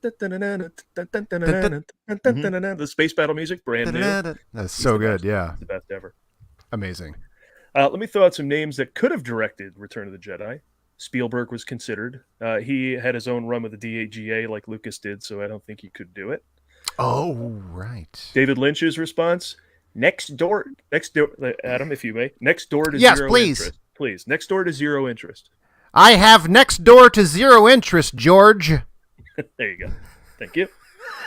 And actually, I kind of want to do David Lynch if he did direct it. Now, Jabba's going to be over here, and what I need you to do, can I get the pig guy? The pig guy's going to stand here, and he's going to fall in there as well, okay? And little crumb cake in his tail. They just give us a laugh, a big laugh. Can I get some Yoda? I want to see David Lynch. I want to see his version of Jabba's palace. I would like to see that. Oh, that's true. I mean, these are the fun conversations to have now, and we still enjoy having them some, 30, 40 years on, is what does the Spielberg Return of the Jedi look like? I feel like the Spielberg one is very close to what we actually got, and I think the David Lynch one just would have been so bonkers gonzo. I just don't think it would have fit. I don't know if you're going to mention Brian De Palma, who was sort of always in the background of a few of these movies. He helped write some of the credit, or some of the crawl text. Yeah. So he was one of those guys that was around that time. But I wouldn't trade the movie we got for anybody else's vision. Can you imagine Paul Verhoeven's Return of the Jedi? He was in the mix as well. Wow. Yeah. I mean, he was a known entity. Yeah. The guy. Obviously, we saw what he can do with action later in his career. We also saw what he could do with clubs that feature dancing. Jabba's Palace features dancing. You're you right. can have His a pedigree is showgirl's flawless. take. The guy, even though he didn't get a chance to direct Return of the Jedi, he spent his career making Return of the Jedi as different movies. You got your Starship Troopers, you got your RoboCop, and of course, Showgirls. What kind of alien is Ula, Adam? She's a Twi'lek, I believe. So Show Twi'leks would be Paul Verhoeven. Show Twi'leks, right. Show Twi'leks. Make that movie. Stop trying to remake The Last Jedi and make that movie. Return of the Jedi is the first time we hear Blue Harvest employed as the working title of the production to shield the production from fans and press, and also to prevent price gouging from service providers. Yeah, I can imagine, hey, we're Star Wars. Can we shoot here? Whoa! And then they just ask a ton of money, but that's supposedly, the third reason outside of press and production, press and fan shielding. By the way, I am expending all of my stored up star. I meant to throw in at the end of that Twi'lek thing, and the other dancer, the larger one's name was Yarna Del Gargan. Okay. Okay. Look, you're winning the match, Adam. You're finally getting the W that you've so coveted in the Star Wars division. Yes, you'll take it. In your heart. Real quick fact, Steadicam inventor Garrett Brown personally operated the speeder bike shots as he walked through a disguised path inside a forest, shooting at less than 1 frame per second by walking at about 5 miles per hour and projecting the footage at 24 frames. The motion scene in the film appeared as if it were moving at about 120 miles per hour. Pretty ingenious. Mark, did you ever see the making of Return of the Jedi? There is a famous making of where you can see the guy walking through the forest and another guy sort of guiding him, and there's a whole. I did, and it's really good making of. And it's really cool to watch the puppet operators underneath Cy Snoodles in the band. The Max Rebo band. It's really cool to watch that, how they were kind of on like the second floor, and then the operators are on the first floor with like sticks, like making them dance and stuff. It's a really cool thing. I had it on VHS. I had it on tape when I was a kid. No idea where it lives. If it's on Disney Plus, somebody let me know. I'd love to go back and watch it again. But the making of it and that's the crazy thing about the third act in Return of the Jedi is we have 2 insane sequences where tell me you feel safe letting your child get on a speeder bike in Endor. And then also a pilot. I mean, we talk about how great Top Gun Maverick is. At the end of the mission, at the end of that movie, the hard deck is 100 feet. You have no room for error when you're flying through scaffolding in the Death Star. Literally none. At least with the first Death Star trench, you can go up, you can go down. You got nowhere to run, nowhere to hide.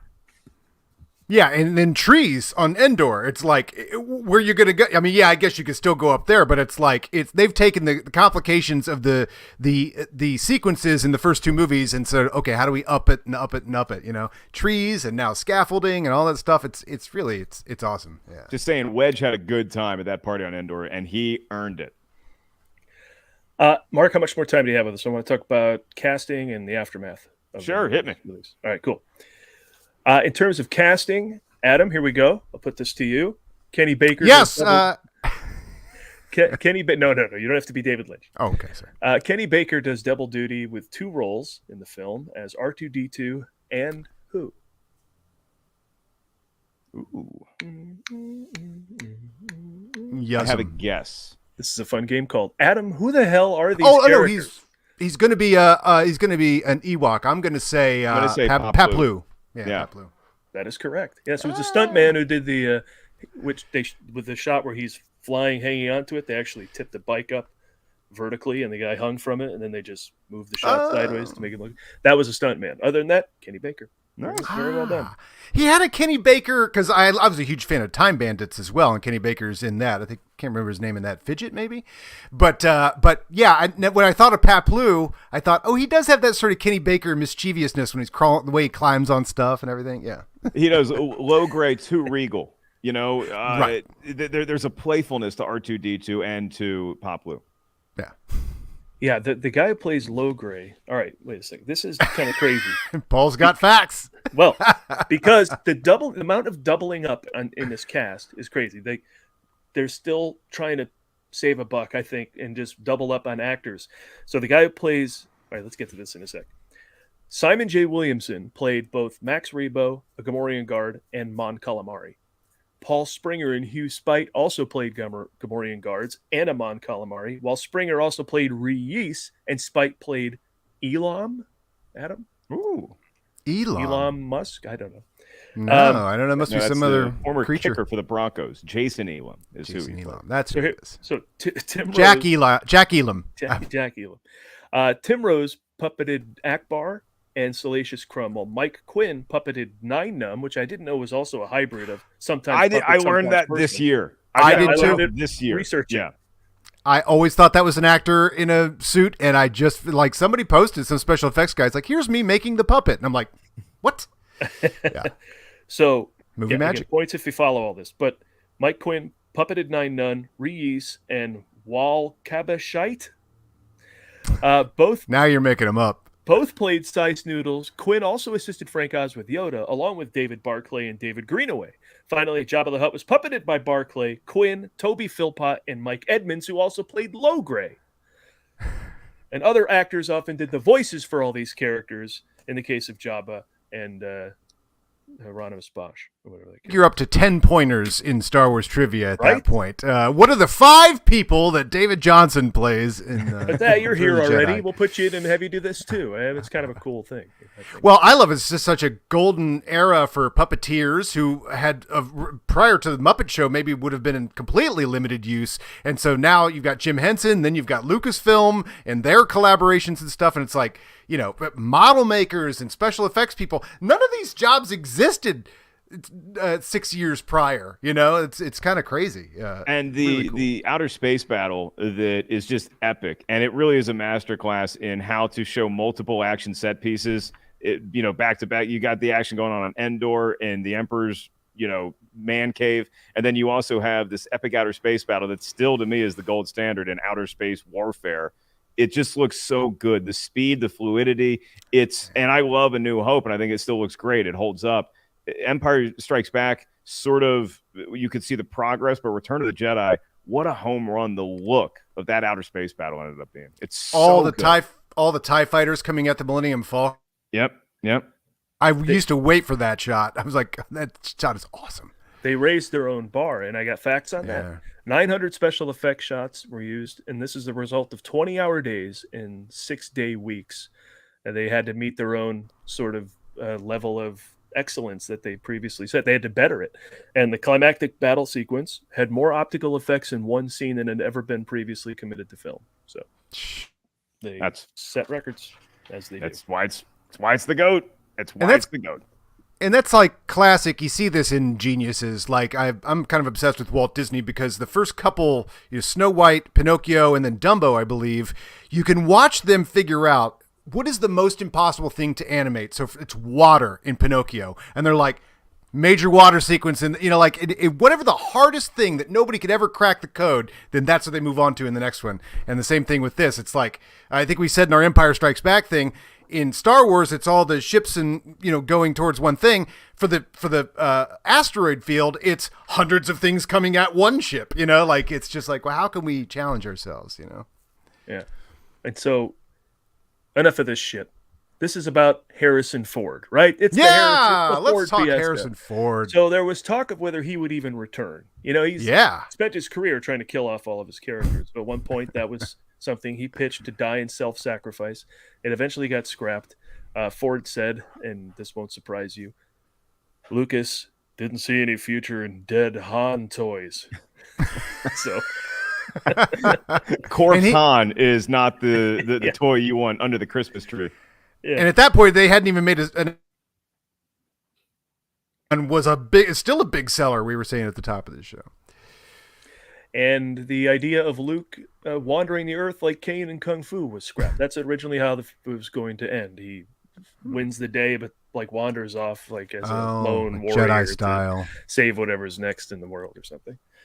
He did the next day. I mean, he slept with whoever he hooked up with at the Endor party because everybody hooked up. Everybody hooked up that night. And then the next morning, he was like Bob Seger. He was up with the sun and gone with the wind, off to the next adventure. But the thing about Han Solo in this movie and Harrison Ford's portrayal of the character, it always gets maligned for whatever reason that he was just mailing it in. I don't see one shot that Harrison Ford is mailing in this movie. He's playful. He's still his smuggler self. He's still got that rebellious streak. No pun intended. He's madly in love, so he's more of a puppy dog now. You could say Big Bad Bill is Sweet William now as far as Han Solo's career arc because he was just this badass renegade in the first one, and now he's a little more of a domesticated animal because he's got all that puppy love for Leia. Yeah. I mean, who else could deliver this line better? Hey, it's me. That's some Harrison Ford stuff right there. That's the quarterback on the sideline saying that and then running out and throwing a pick six because he steps on a twig like the next shot. Well, that's true. Yeah. Deception. Other things cut. Ewoks were supposed to be Wookiees in the original script. Yeah. That's expensive. Made up for that in the prequels. And the only major scene cut from the film is a sandstorm that hits as the heroes leave Tatooine. It's actually in the 2011 Blu-ray, but I don't think I've seen it. And it says here there's a scene where Vader force connects with Luke while he's building his saber. Have you seen that scene? That's what I'm talking about. That's what you're talking about. Here it is. I forgot I looked that up on Wikipedia. Everything Wikipedia says is true. So. It's my favorite deleted scene in Star Wars. I'm glad it's not in it. Right. Because again, nothing against how quickly we get new movies and spoiler alerts and all that stuff now, but there was something awesome about waiting until R2-D2 shoots the lightsaber to Luke. Because again, Luke lost his hand and his lightsaber. That's kind of an important artifact to have. And so you see this thing that R2-D2 opens. You're like, what the hell? Is that a light? That's a freaking light. It's green. It was just such a cool ramp up. And to this day, it's why I prefer green M&Ms over every other kind. Oh, is that so? I've always heard they taste better.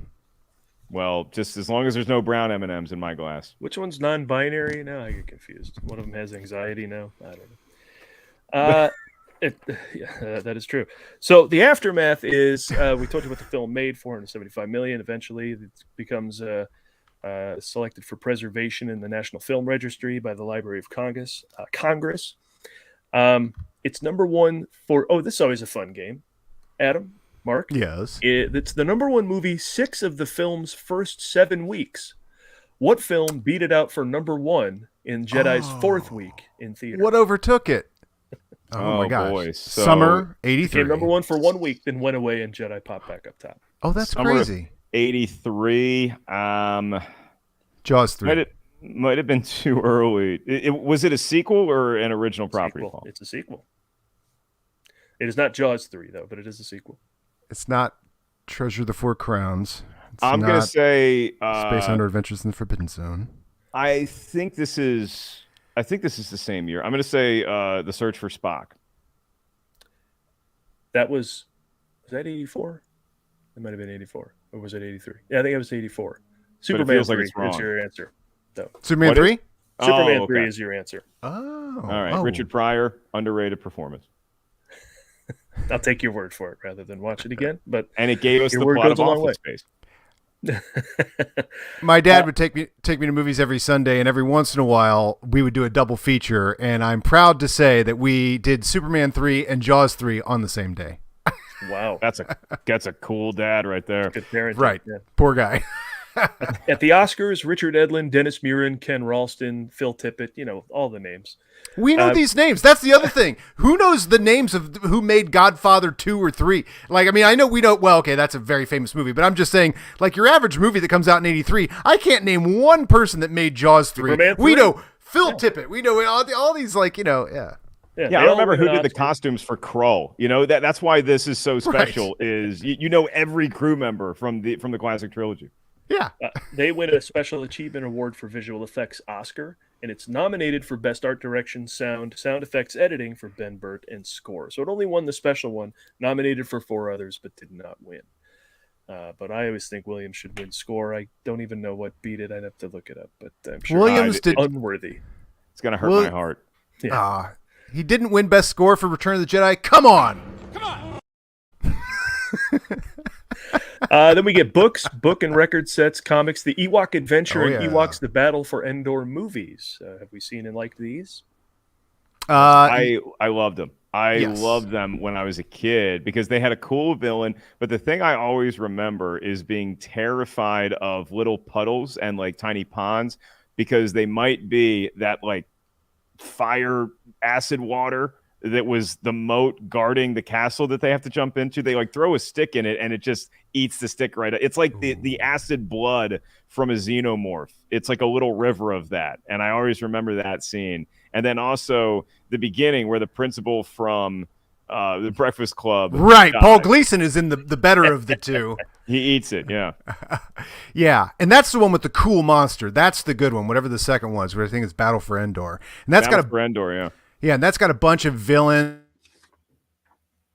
game in that one. Yeah. Wilford Brimley in that one. Caravan of Courage is the lesser of the two. The only Star Wars thing I won't watch is the holiday special. I watched like the first 20 minutes of it, and it made me like Star Wars less. And so it was kind of like the tape in the ring. I showed it to somebody else, and so I got it off my conscience, and that person probably died a week later. Now, the weird thing about the holiday special is that it happened. I was a child. I was in front of the TV. Could not believe I had no quality understanding of whether that movie was good or not. Star Wars was just on my TV. And, in order to see Star Wars, you had to go to the theaters if they were re-releasing it again, or, you didn't know. So that was a crazy thing. And then for years after, I told my friends there was a Star Wars TV show, and nobody believed me, and there was no internet until I got to my very first Comic-Con, and I went to the big video thing, and I go, was there a Star Wars TV show? And he goes, you mean the holiday special? And I go, that's it. And I felt not crazy for the first time in years. Yeah. Then he had to look at you kind of crazy going, do you want this? So you're still kind of crazy. Well, on your yeah, own, right? that's true. Yeah, it's not a trip you want to take. All right, despite the fact that you kind of get to watch Chewbacca's dad masturbate to VR porn, it's really not worth it. Shades of THX 1138 in that scene. Hey, so, you know what I'm talking about. Weird. Yes, I do. Yeah. Some quick last facts. The special edition comes out. Of course, we have extended Jabba's Lounge musical number, the different closing music, about 5 minutes added to the film. I like the new look of the Sarlacc, though. I thought that was pretty cool. Oh, yeah, it's a little more toothier. More Audrey, too, yeah. And, yeah, you got your tentacles coming out. I'm telling you, it was fun to watch Lucas tinker. 2004, Sebastian Shaw gets replaced by Hayden Christensen in the Force Ghost sequence at the end. 2011, Darth. You're not a fan? Believe it's Sebastian Shaw. Yeah. Nope. Yeah. Go. I agree. Not accepting it. No. 2011, Darth is added when he kills the Emperor. Unnecessary. No. That seems like a troll move. Everyone didn't like that from Revenge of the Sith, and then he puts it into Jedi after we all said that's stupid. That's a troll move. Here's the defense I'll lob at that, is that if I had to take one, I'd rather take it there than when he becomes Darth Vader, because I don't want to see Darth Vader ever get emotional over anything once he's Darth Vader. But this was the Darth Vader. This was the evil sort of coming out of him, and he was becoming back to man from a machine at the end of Return of the Jedi. So it would make more sense for him to have there, for me anyway, but I didn't like either one. Yeah. And Ewoks blink. He added that, too, by 2011. Realism, which nobody has any need for in cinema, but they all think they do. It's sad. And the last thing I saw on Wikipedia, and this is the only see also Princess Leia's bikini. Nice Wikipedia. So there you go. I mean, it was an awakening for multiple generations. It's iconic, and also, the one thing in the argument about we don't like showing, I understand, all right, don't make action figures of it or whatever, but it's Jabba's a bad guy. It's not supposed to be I kind of like this Jabba because he's making her show some skin. I don't think that was the thought anybody had. Slavery, kind of cool.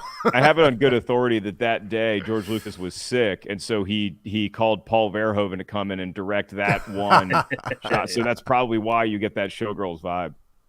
Lucas did direct a lot of second unit stuff, which led Richard Marquand to say, yeah, this is like directing King Lear with Shakespeare in the room. That had to be intimidating. But yeah, to the Harrison Ford list of essentials, does he have righteous anger in this movie? Yes, he does. When he's when we have the clip that you dropped of him yelling at Jabba. Oh, right. That's great righteous anger. Yeah. Yep. Slimy piece of worm-ridden filth. He'll get no such pleasure from us. Yeah. Yeah, Boba Fett, it's more of a panic when he discovers that Boba Fett is there, but there's anger in that too, and it would be righteous. But I think most of his righteous anger aimed towards Jabba the Hutt. Yeah. And does he have smile and charm about him? Hey, it's me. I think that's a yes. Fly casual. When he says, I love you, and she says, I know back at the bunker, it's that's just he really means it. It's a great flip on the, the very good punchline of Empire. But yeah, there's a lot of charm there. There's charm all over the place. So he's just funny in this movie. How Harrison Ford is he in this then? In a percentage scale, 1 to 100. How Harrison Ford is Harrison Ford in Return of the Jedi? I would say he's a 90 out of 100, and the only reason I take 10 points off is just because the character arc, which I think is fitting, he is very subservient in the relationship now. He's the stay-at-home dad, to the working wife that is Princess Leia. Because when she says I love you and he says I know, that's like every dude like, yeah, that's how you do. And then 3 years, it just completely flipped. She's the one in power in the relationship, and he's just hanging on for dear life. Yes, honey. No, honey. I'm sorry, honey. That's who he is. He's a domesticated animal, and so you never think of Harrison Ford like that. But that is the way Han Solo needed to go. Yeah, it shaves a little of the lover boy off of it, which we get in Empire, which is, a very Harrison Ford trait. That's when you say how Harrison Ford is he, how much lover boy's in there is one of the things. So yeah, maybe I'd shave 10% off the 100% because Han Solo, Empire Strikes Back, I believe he went 100% with that one, and Raiders, I'm sure as well. But I'd shave just a little off. He's just a little muted as Han Solo, although funnier. So I'd say he's 100% in Empire and in Force Awakens. I think that is 100% Harrison Ford. Oh yeah, when he says I'm thinking about it. I wouldn't be nice to you. Like all those sort of Lawrence Kasdan really knows how to write Han Solo, man. Yeah. So about 90% here. Mark, I'm sure didn't take much twisting of your arm to talk about Return of the Jedi. So thanks for coming on. Thank you. Always a pleasure. If this is why it makes sense to me to release the movies in the order that Lucas did with episode 4, 5, and 6 first, because in an alternate universe where Phantom Menace, Attack of the Clones, and Revenge of the Sith are your first 3 Star Wars movies released, and then we get this new trilogy, the final showdown between Luke and Darth Vader would not have been in front of the Emperor. It would have been back on Tatooine where the kid challenges the dad to a pod race. It would have been Luke versus Vader in a pod race on Tatooine. That would have been the climactic closing of the 6-film saga. And I got to say, I don't see the emotions coming out of me in quite the same way that the Emperor's Throne Room does to me. Yeah, that's a very valid point. And to Harrison Ford, who is watching, thank you. Continue to page me. My brother will eventually show up. Yeah. Oh, yes. Let's get a little paging Mr. Ellis before we take you out of here. Are we going on that? Where'd it go? Did we lose it? I got it. Paging Mr. Ellis. Paging Mr. Ellis. You want to tell me Pee Wee Herman didn't study that line delivery when he gets to say, Mr. Herman, paging Mr. Herman at the end Mr. Herman, there's a Well, he gets to act it. I guess he didn't get to say it. And where else can people find you and all of your nonsense?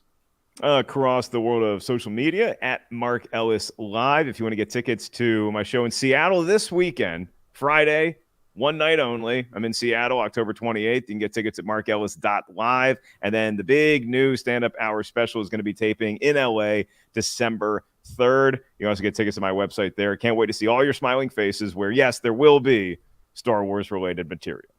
Nice. In the new set? In the new set. I got a bit I'm pretty excited about doing.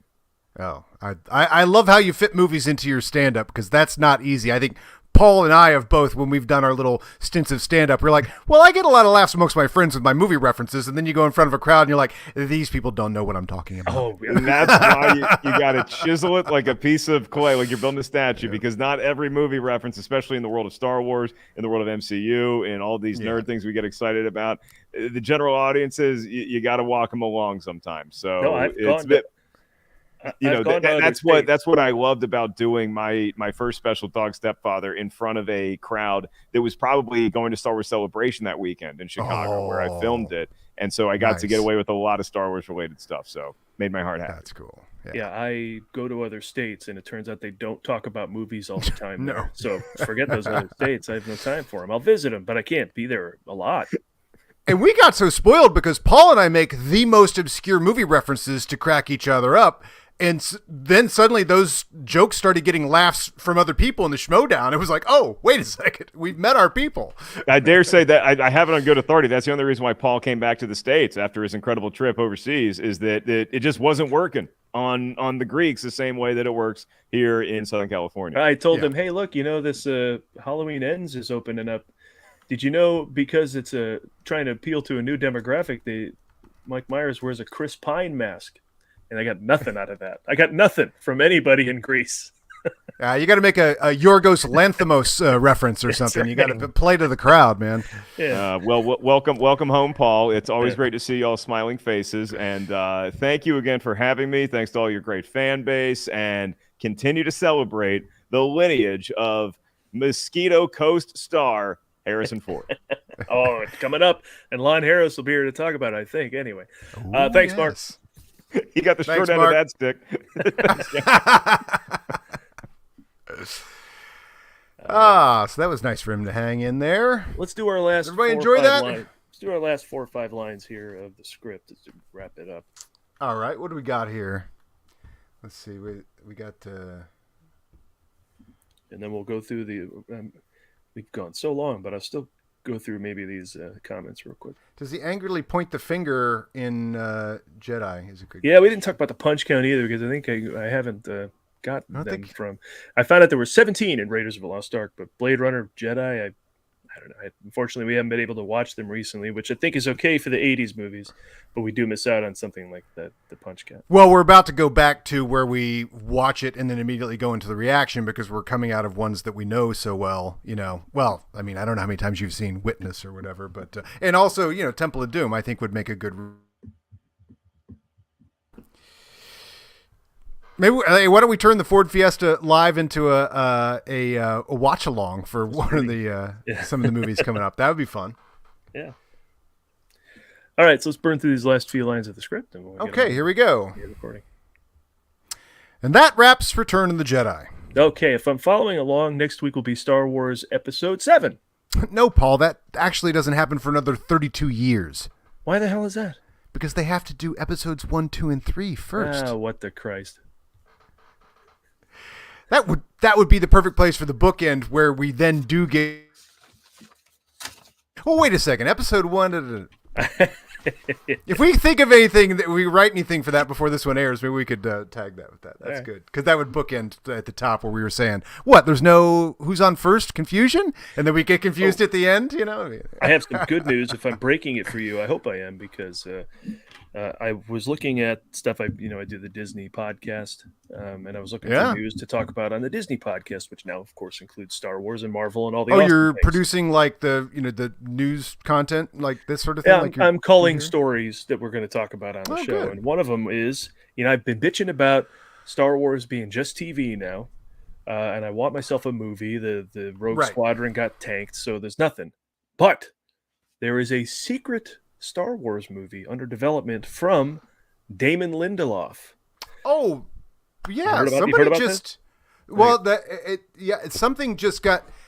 Twitter is all inside jokes. It's weird. It's like nobody gives any backstory for anything. So it's like Damon Lindelof on Star Wars or something, and I'm like, that is not enough words. But all right, we'll see what happens with that. But I think it was one of our friends. I think it was like Roca or who broke the Harrison Ford story was Snyder and Roca. Snyder and M too. But he's hired a director, I guess. One of the directors of 2 episodes of Ms. Marvel will helm that feature that Lindelof is developing, and it has. Look, Lost drove me berserk, but Lindelof did great things for the Star Trek franchise. Yeah. Watchmen, I thought, was outstanding.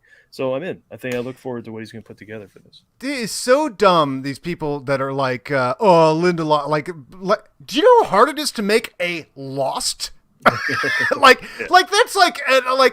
okay, I understand a guy tries to go out the front door, trips, falls, breaks his nose, and you're like, you can't even get through a front door. But create 4 seasons or 5 seasons of epic TV, every episode of cliffhanger, constant mysteries, all this sort of good. Reboot Star Trek. Oh, that easy task? He blew 10 minutes that I didn't like, which is basically like a marketing error, or whatever. It's like, so hell yeah. That 09 Star Trek made my top 10. I thought that was fantastic. Yeah. So I'm in for and also that's just a movie. I want a movie experience again for Star Wars.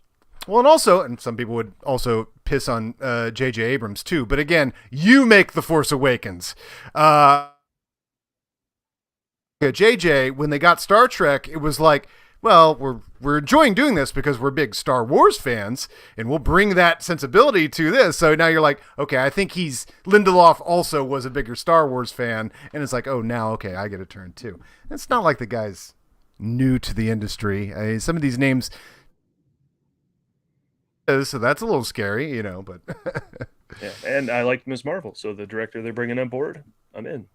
Oh, yeah, Ms. Marvel. Let's go through some of the comments that happened during our talk with Mark.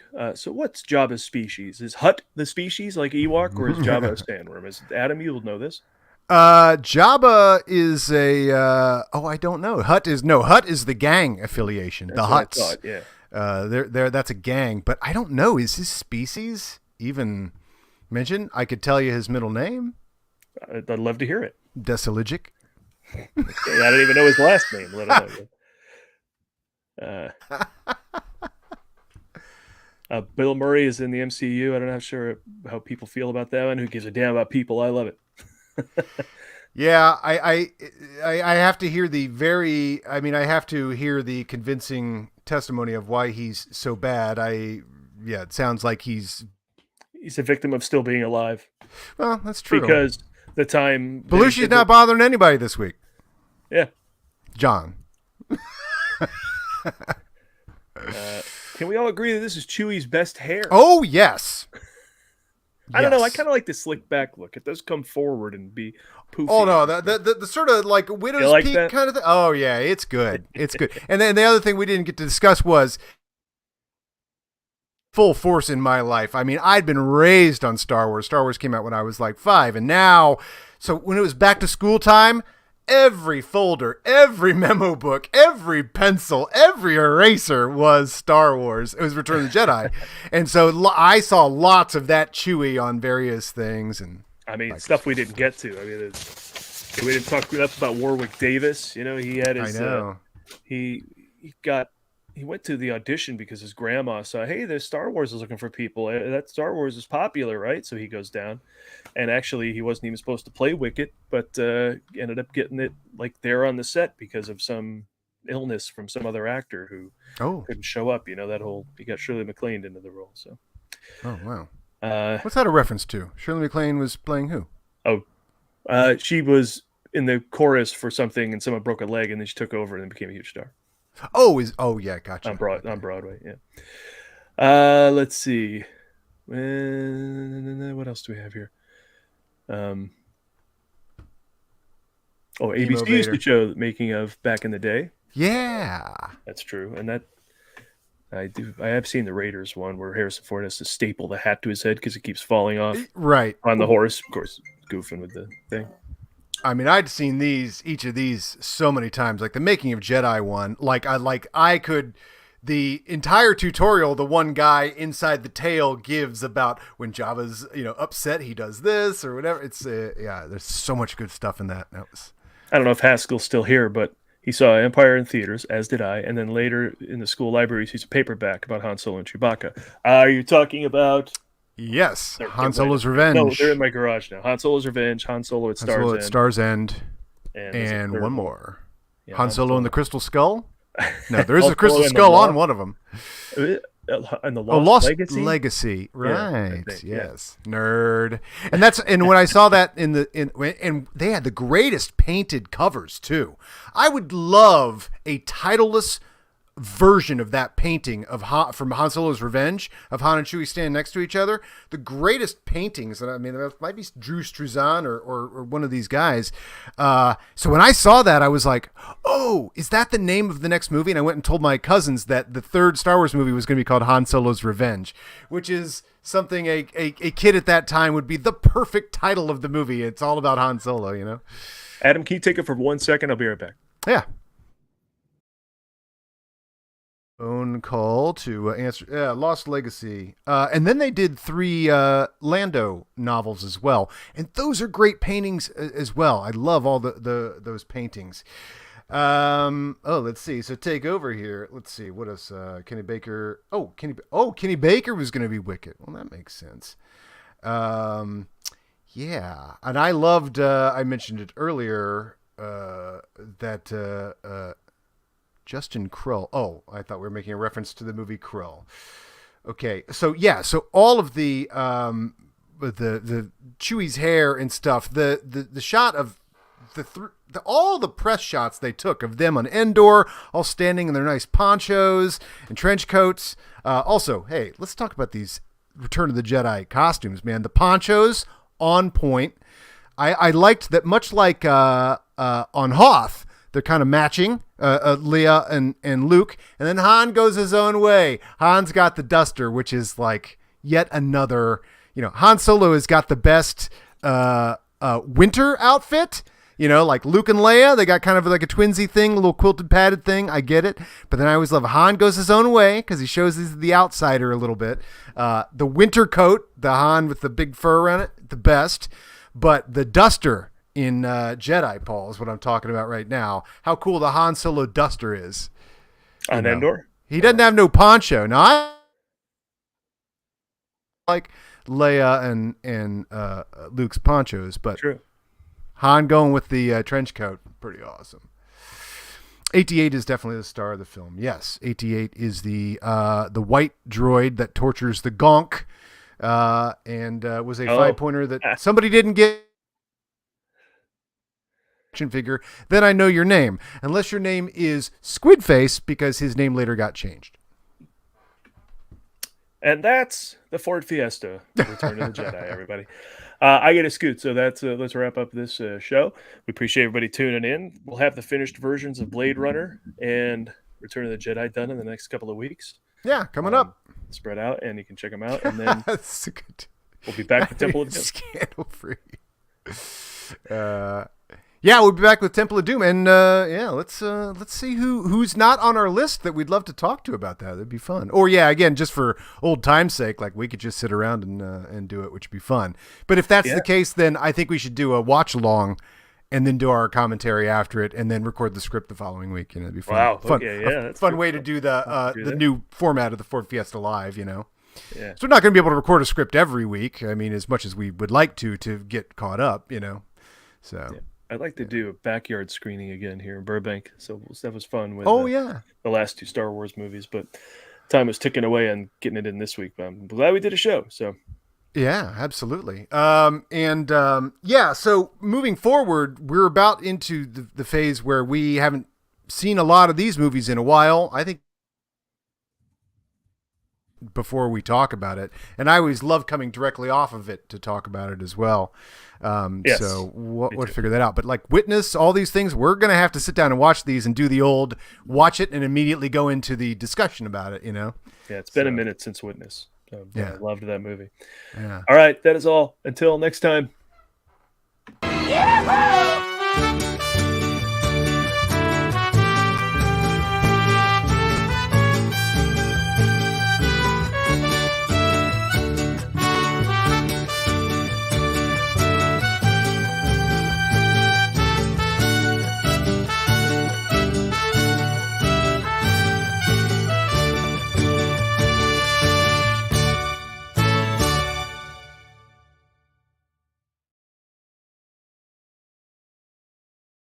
Everything's perfectly all right now. We're fine. We're all fine here now. Thank you. How are you? I love you. I know. I used to live here. You're gonna die here. Convenient.